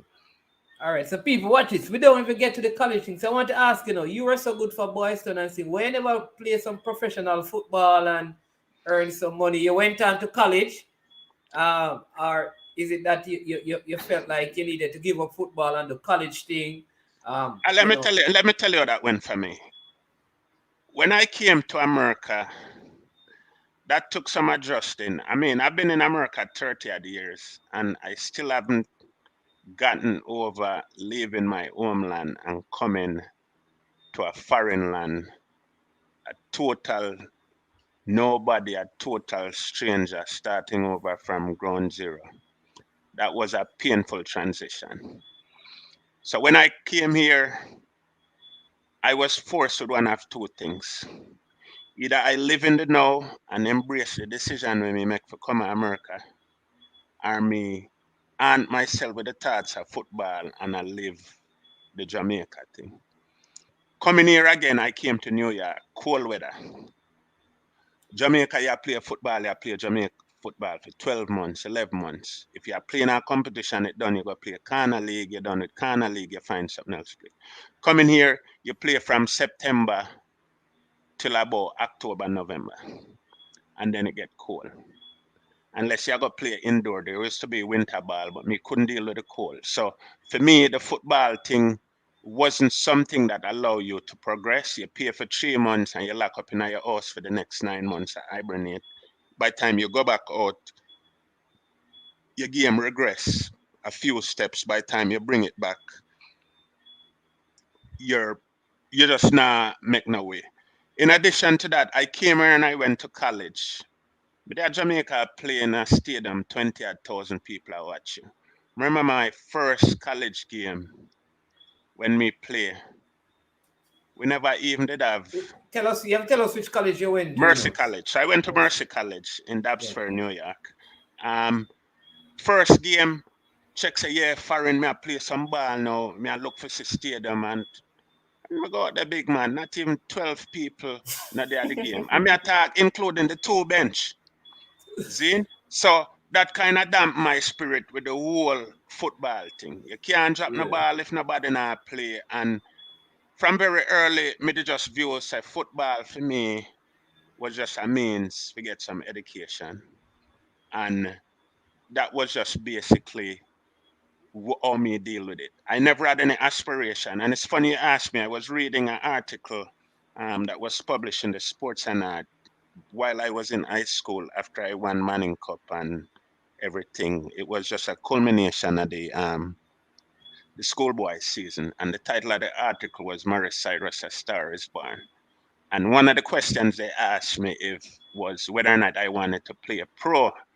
And reading back the article, I said, no, I don't want to really play pro. I'm hoping to get a college scholarship where I could get a career. And it looked like that's just how it played out for me. But I never had any pro aspiration. The school that I went to also, it wasn't a footballing school. We had a very good coach. He was a Jamaica guy, Dave Symes, may his soul rest in peace. My first year did well. I think I got all conference either my first or second year. Um, the coach ended up getting fired. I ended up having doing something to do with that too, because once you play collegiate sports, there is certain time where you can't play any other outside league. Playing in the Bronx League for a team named Mandela, the team I told you about, the star-studded team, Oh, and we're in a finals. I forgot who we were playing. Might have been Glenn and Clark team or Upsetters or one of them team there. And game draw, me on the bench because I was playing and it get to a point when I couldn't play anymore. And because school rules, my coach was from the Bronx and he was at the game. And everybody I said, well, I said, I can't play. And somebody went up and talked to the coach. I said, Coach, well, we need the man. Make him play, 5 and 15 minutes. And the coach said, all right. We get a 15 minutes and them sub me. As we run on the field, we score. Boom, we win the competition. The coach had an assistant who was a former player the previous year, an Irish guy by the name of. sure you want to call him name? All right, yeah, leave it at that. But anyhow, the coach confided in him that boy, I played in the competition and I ended up scoring. It seems like there was a souring of the relationship with the coach and his assistant. Yeah. And the assistant went and told the athletic director that the Oh, coach wow. allowed me to play, which was an NCAA violation.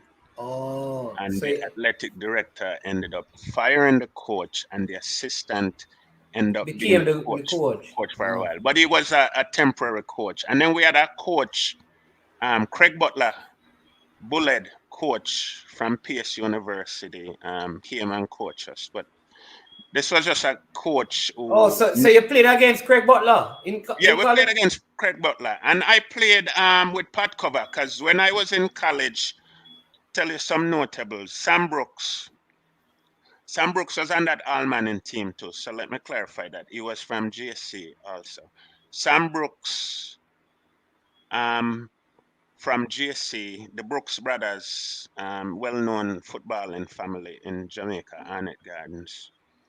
We had Richard Pat Cover McDonald. We had Pele Van Swal from 87 Camperdown team was on that team. We have Ezran Tigo Bob Ashton from GSC 87 team. We had Kevin Goofy Brown, GSC That's a goalkeeper. goalkeeper, was always on that team. We had Mike Henry from Glenmuir, who played at Hazard also when Hazard won D1 and I think made it to Premier League. It was a Glenmuir standout.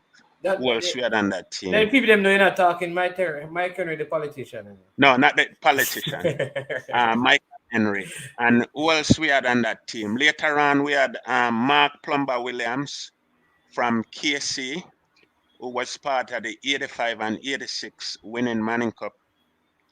We had Arville McTaggart from KC, another KC. We had a guy from Chico, and this was over time. But we had a very nice team. We ended up winning our conference one year, and we ended up winning the Eastern Collegiate Athletic Conference another Okay. year. So that Um, was it for me. But no, soccer wasn't playing in America when I came here in the 80s. I remember 1990 World Cup. Coming from a footballing nation, 86 World Cup, you used to watching World Cup. 1990 World Cup play, and I never see a World Cup game because World wasn't that Cup, in wasn't 1919 in Atlanta, in the was it United? 90 in Atlanta? Wasn't 1990 in the USA? Well, if it was 90, I've been to that World Cup then. I thought it Is was it nine? Or 94. was it 94? Maybe it was. Was If it it's 90? 90, then what I'm saying is so. But I came here and I No, couldn't watch no football. maybe you're right. Maybe it's And I 94. could be wrong too, but there was no football. We used to watch big Okay. league international football, which is EPL. Come here, so maybe football did I play upon paid TV, but as an immigrant come here, you couldn't afford paid TV, so that never show up on rabbit ears TV. So never watch no football, and then the love of the game just wasn't there anymore, and that was it for me. But many of my peers went on to do well. The Paul Youngs, the Freddie Butlers, the Leon Minats, a lot of my peers went on to play pros and even World Cup. Warren Barrett, Shorty Malcolm, to name a few. Yeah, a lot of the guys from out of that era was a part of the '98 campaign as well. Like you just said, a lot of them that played during your time in high school in between '85 to around '88. A lot of those players ended up being a part of the 1998 World Cup campaign. Yeah. Yeah. I see And I someone take comfort in knowing that because these were my peers. We were on par performance wise. I feel very strongly that had I remain in Jamaica or still the tech football serious, I would have represented the senior team, and probably if I was in Jamaica, I'd probably be a part of that journey. '98. Yeah. Yeah. Clennon Clark is saying that you beat us Arantes in the final. Oh, it was his team. So, but I mean, one of the things, and I mean, I know you're doing well. You're into computers and all of that. Now you have made a self.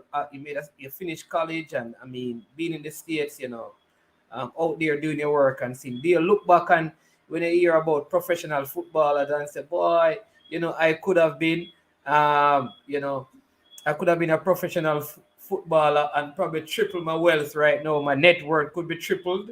Are you you say, know, boy? you know, Are it, you look it back and say, I'm glad that I never. I'm glad that boy I came out of the football because when I look at some of my other peers, it don't look like there's a lot of money for those who say they have played professional football. I don't have any regrets, and it's everything for me is a learning experience. After finishing college, I went on and did my master's also. So I just chose that career path rather than professional football. And part of the reason there wasn't any example back then. I never known of any Jamaican footballer who played pro. So back then, England was where it's at. That's where everybody wanted to go. There was no opportunity for anybody to go to England. It was just a hard thing to do. And many are greats before. I've never heard of anybody that went on to play professionally. So by virtue of me not seeing or having any examples, that wasn't anything I aspired to. The people in Jamaica where did I make the money are the director, the banker, the big man at Separate or DNG or those were the Grace Kennedy, those were the big companies. So that was what me aspire to be, and that was the path I tried to pursue.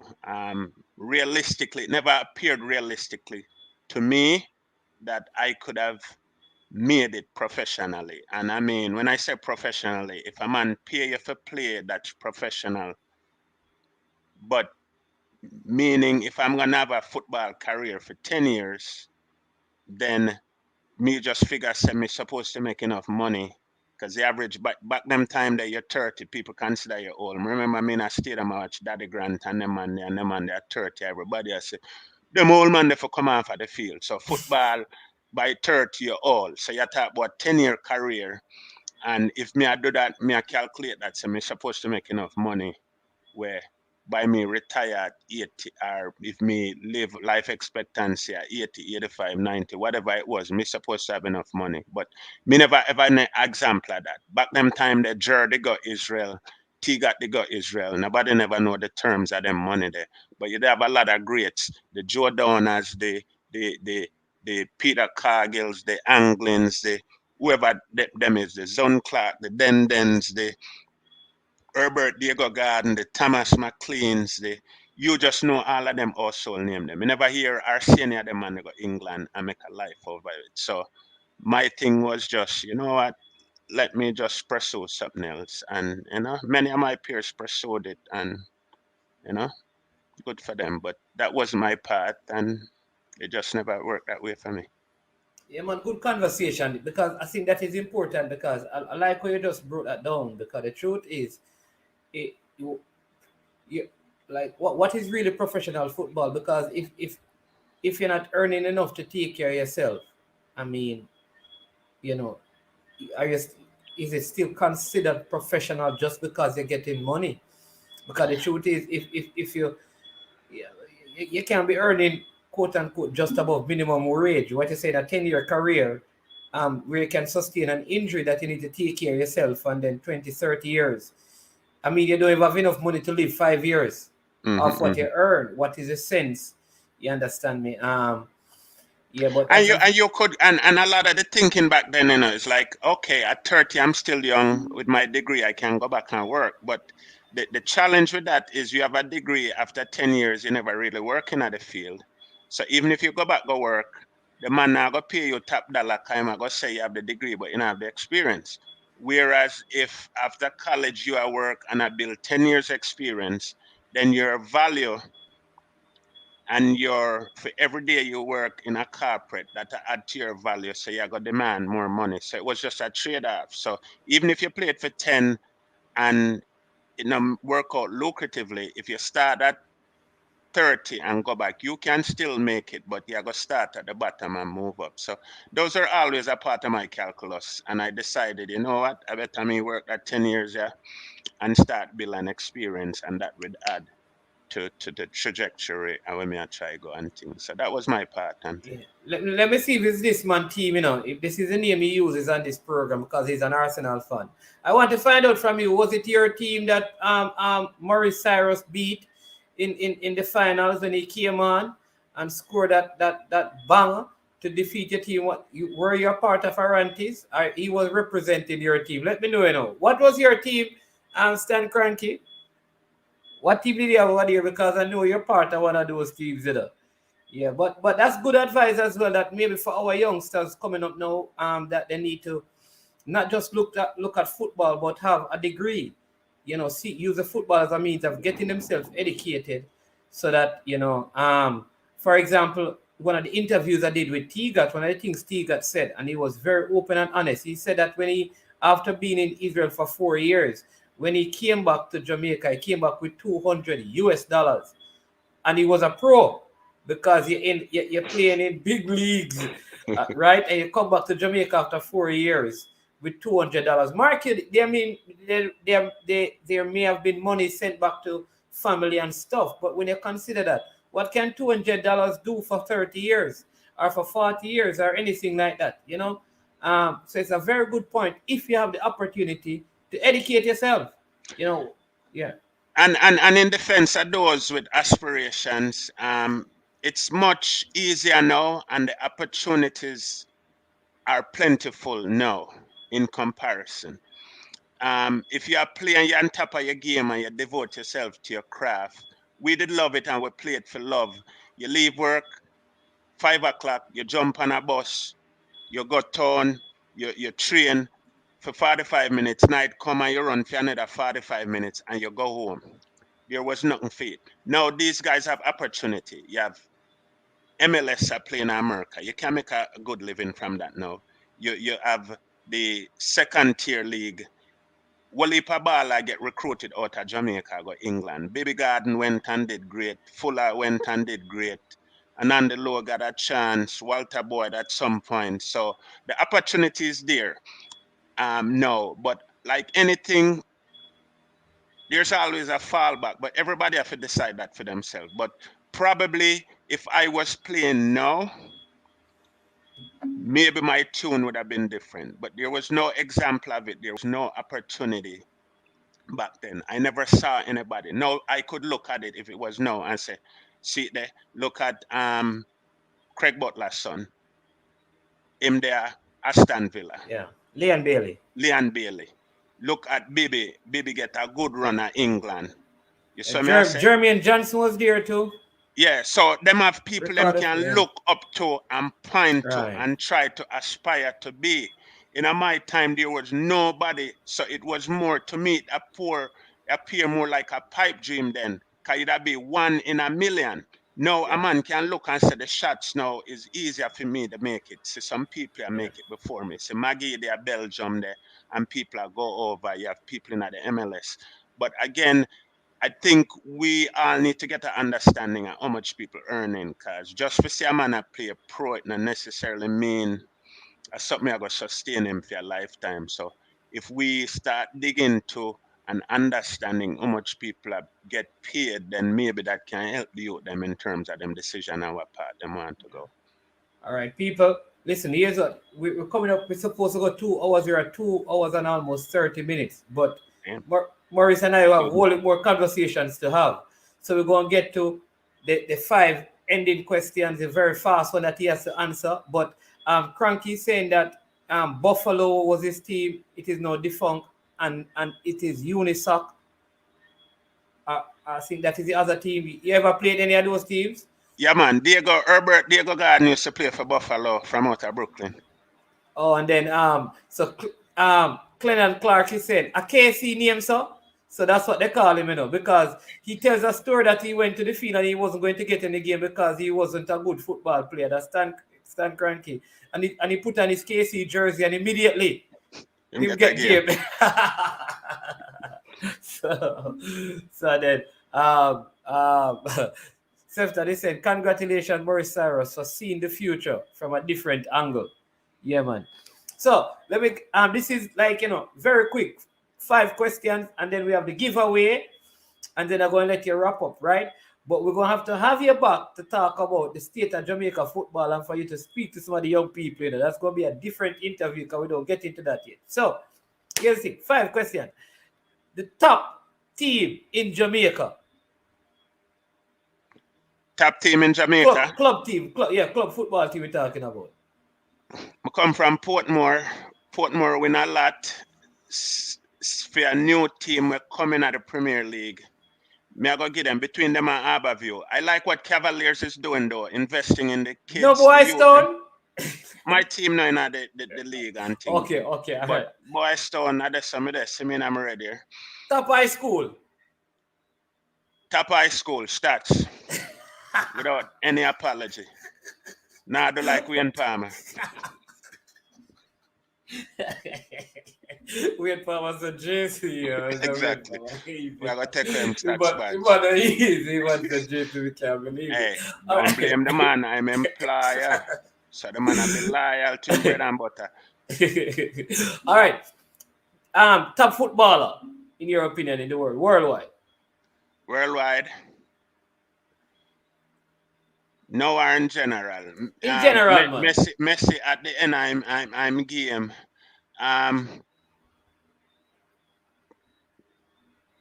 Even though he's a manual man, Messi and him decline, I know still, but Man City a big side. I'm glad say Raheem Sterling I get back some minute, I know. The Brian and I have some nice side out there, but I go give Messi. No, Messi not down the hill. Messi do something. Messi are the man. No, I'm talking about your best footballer of all time. All time, the Pearl, you can't question that. Pele. Rantes did Nascimento. All right, there you go. All right, biggest club in the world. Manchester United. Yeah, your fan them can't get rid of me now, I think. All right, so people, we have a question, and then I'm going to ask Maurice to close out and talk to all his stats, Boys Town, and all his friends that he has played in the leagues in the Bronx and all of those places with. All right, so here's what the question. At what age did Maurice Cyrus win his first competition, and which team did he play for? All right. At what age and which team did he play for? Your time. Talk to all the people watching. I mean, and we have 74, but we have persons watching now or on the live stream. But several persons have watched and have been watching from Boys Town, from Stats all across Jamaica, and yeah. I mean, thanks for everyone for taking time out of your busy day and tuning, But I guess I assume, like me, you're a fan of the program. Thank you for that.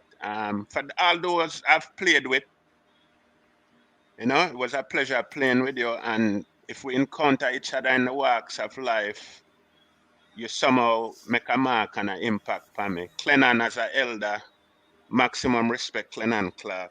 As a youth, me look up to you and things, see how you deal with the ball of them, and you never see a baller when I need, and bring him upside in your ends against your family, make them stand up on them foot, and once them can walk, kind of guide them out and thing, The world need enough more people like you and thing. Joe Donna, big up yourself, boy, son family. Stats family, make me big up the baller them and think, you know. Nashi, big up yourself. Badasso, Fat Pa, Marlon Phillips, Furrow, I'm gonna get in that trouble now. Paul Bogle, who else in the group? Marvin Chin. Marvin Chin, I'm forget, can't forget that I'm a party that and thing. But big up Dean Swell, big up yourself, you're national and thing, World Cup ball and thing. You carry the stats flag high, and current stats ballers them, big up on yourself. We expect great things from if not this year, next year and Next thing year, and next year, next year. yeah, man. For the youth them from the rock where I play the ball and thing. The sky's the limit for and thing. Here, well, heap of opportunity there and thing. But in life, you get out of things what you put into it. When we are play for free, and we are do it for love, and we are give it for all. The opportunity abundant for me, but we have to put in the work. You see me I say? And just for say you approach you, a man I pay you. In my book, the real pro are the man we have time do it for 10 years, him never have to work again. Him work if him want. But in order for you get to that status and that level, you have to put in a lot of work. You have to humble yourself. I saw a video with the guy when named Maggie, and Mr. Various comments on him and where him there and where him game lacking, and me see him on another channel and kind of was impressed in terms of him outlook. Him know where him them know what's needed, him accept criticism, and him a work on the thing them where him here say him deficient in. Them attitude, they are winning attitude, and I will get people places and thing.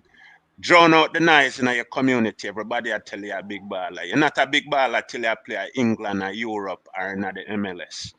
You see me I say? So just learn and do your thing and don't be a pre-Madonna before the time and thing. See, own your skill, but you have to put in the time. Not only with the coach and with the coach, you have to get up early on your own and juggle the ball and kick and do whatever. And today, in every form of learning, people learn by example, what them see. If you watch now work now or your computer now work, you go to YouTube and you YouTube it, and you describe the problem and you see a video will tell you how to fix it. Information age we in. You see me I say, if your stove now work based on the model, you do a Google and you get instruction how to fix it.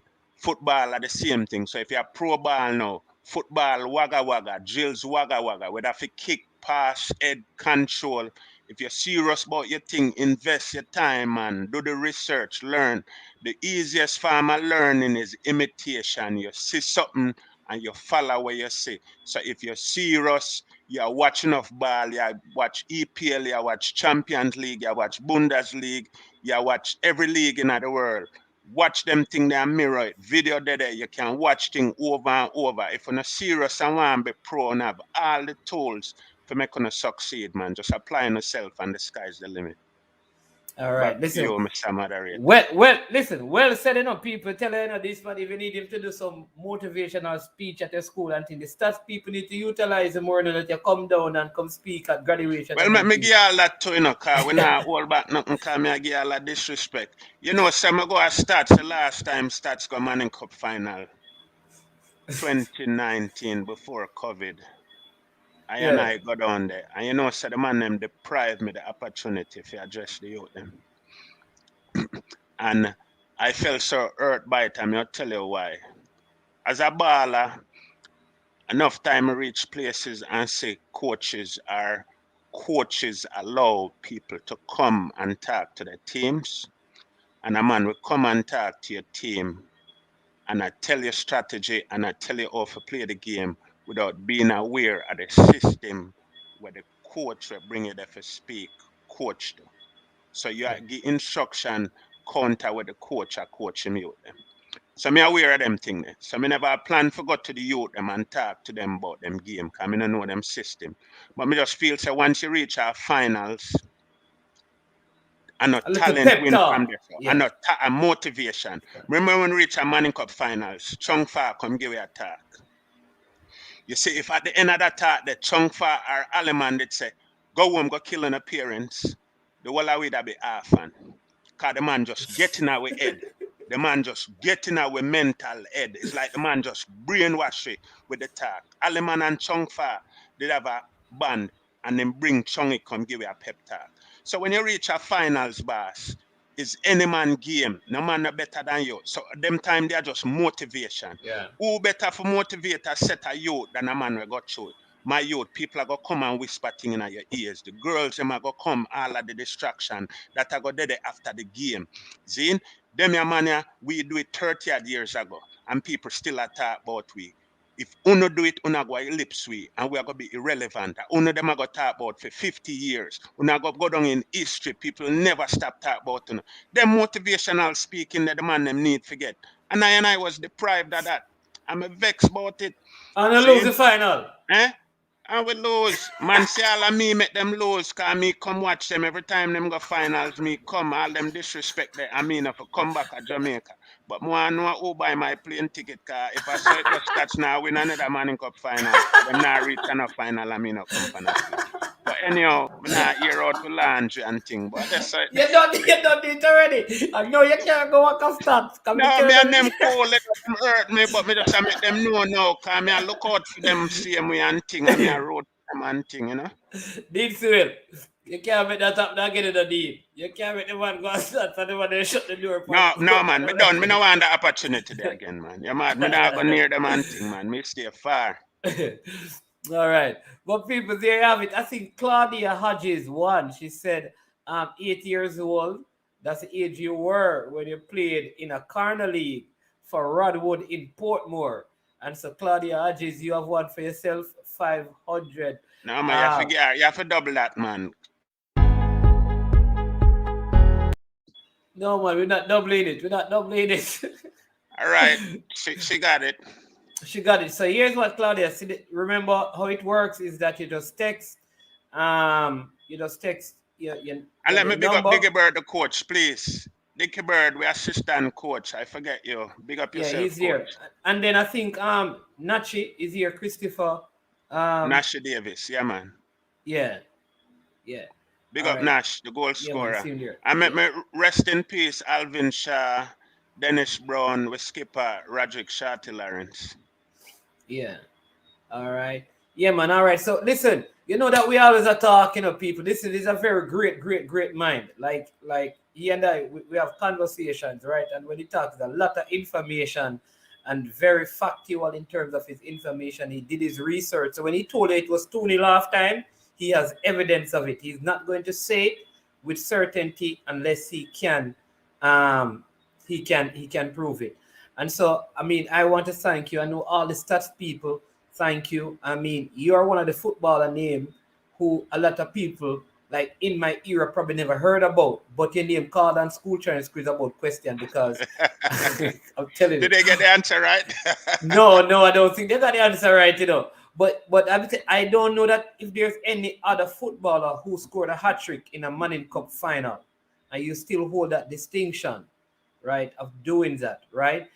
You are the person as well that scored that goal for Boys Town to have won their last Premier League title. Not only that, I mean, you could have played professionally, but you chose the path of education, and you have, you know, equipped yourself well, and you're doing well. And I hope that you get opportunities to inspire and speak to more young men across Jamaica with every opportunity you have at all times. I see someone calling. Every now and then we have people calling. I see someone calling. So let And me while see. you do that, me big up my daughter, you know, 'cause I have a daughter, Madison Cyrus. Listen out for her, and I go share up on the US team or Jamaica team here. She was see. Score one leap a goal.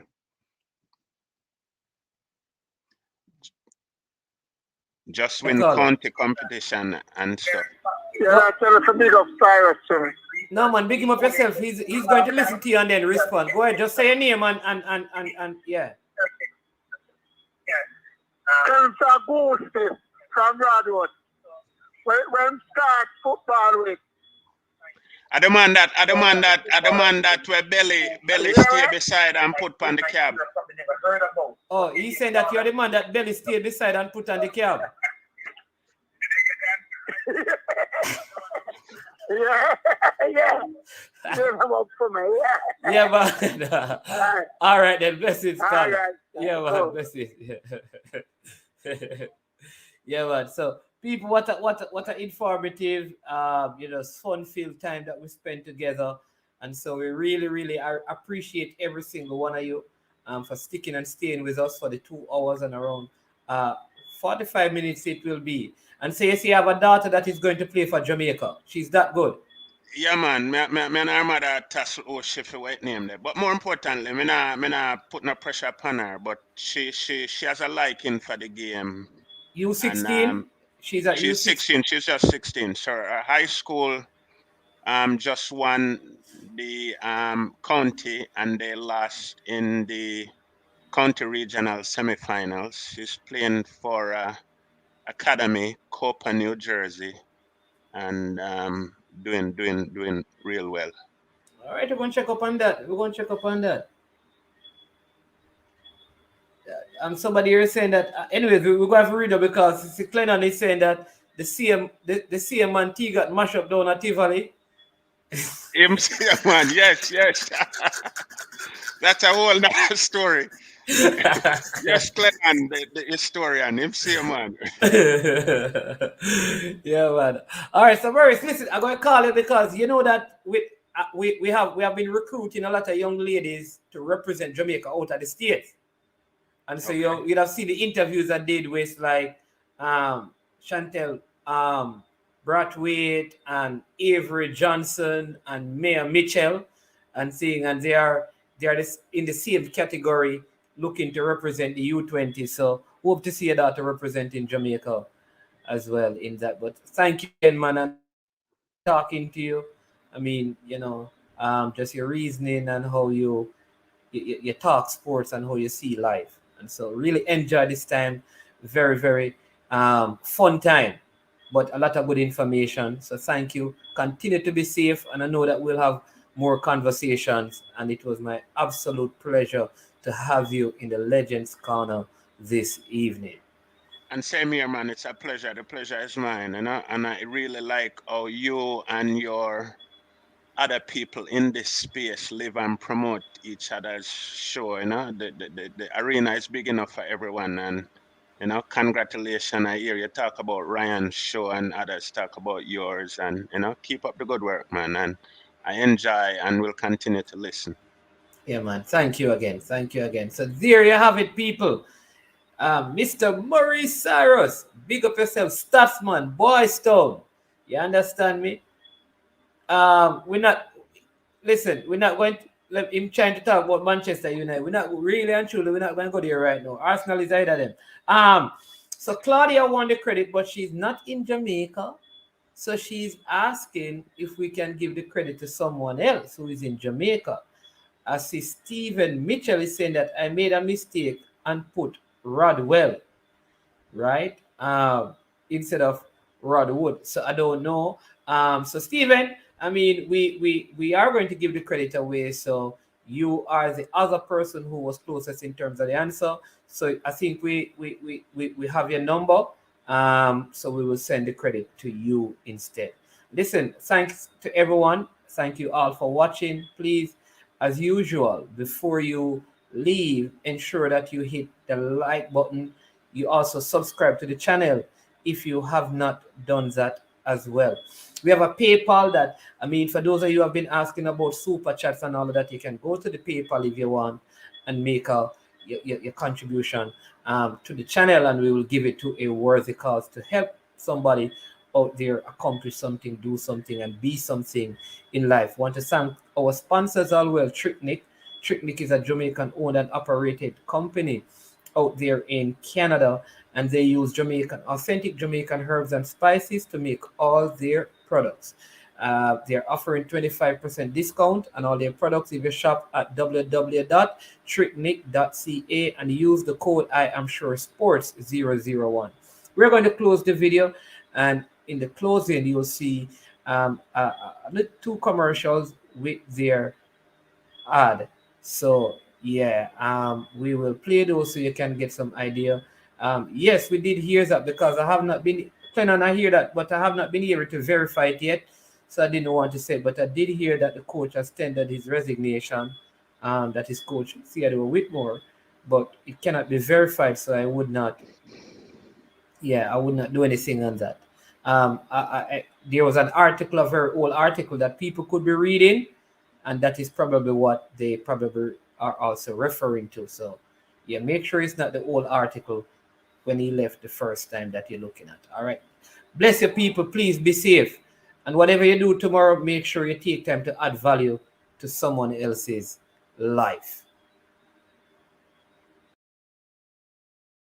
Picnic Jerk Marinade gives your meats and vegetables authentic Jamaican jerk flavor. The spices are directly from Jamaica. Spices like jerk seasoning, allspice, Scotch bonnet pepper, fresh scallions, thyme, ginger, and garlic. The key ingredients to a great jerk marinade. 0% sugar and low in sodium. You want to try it?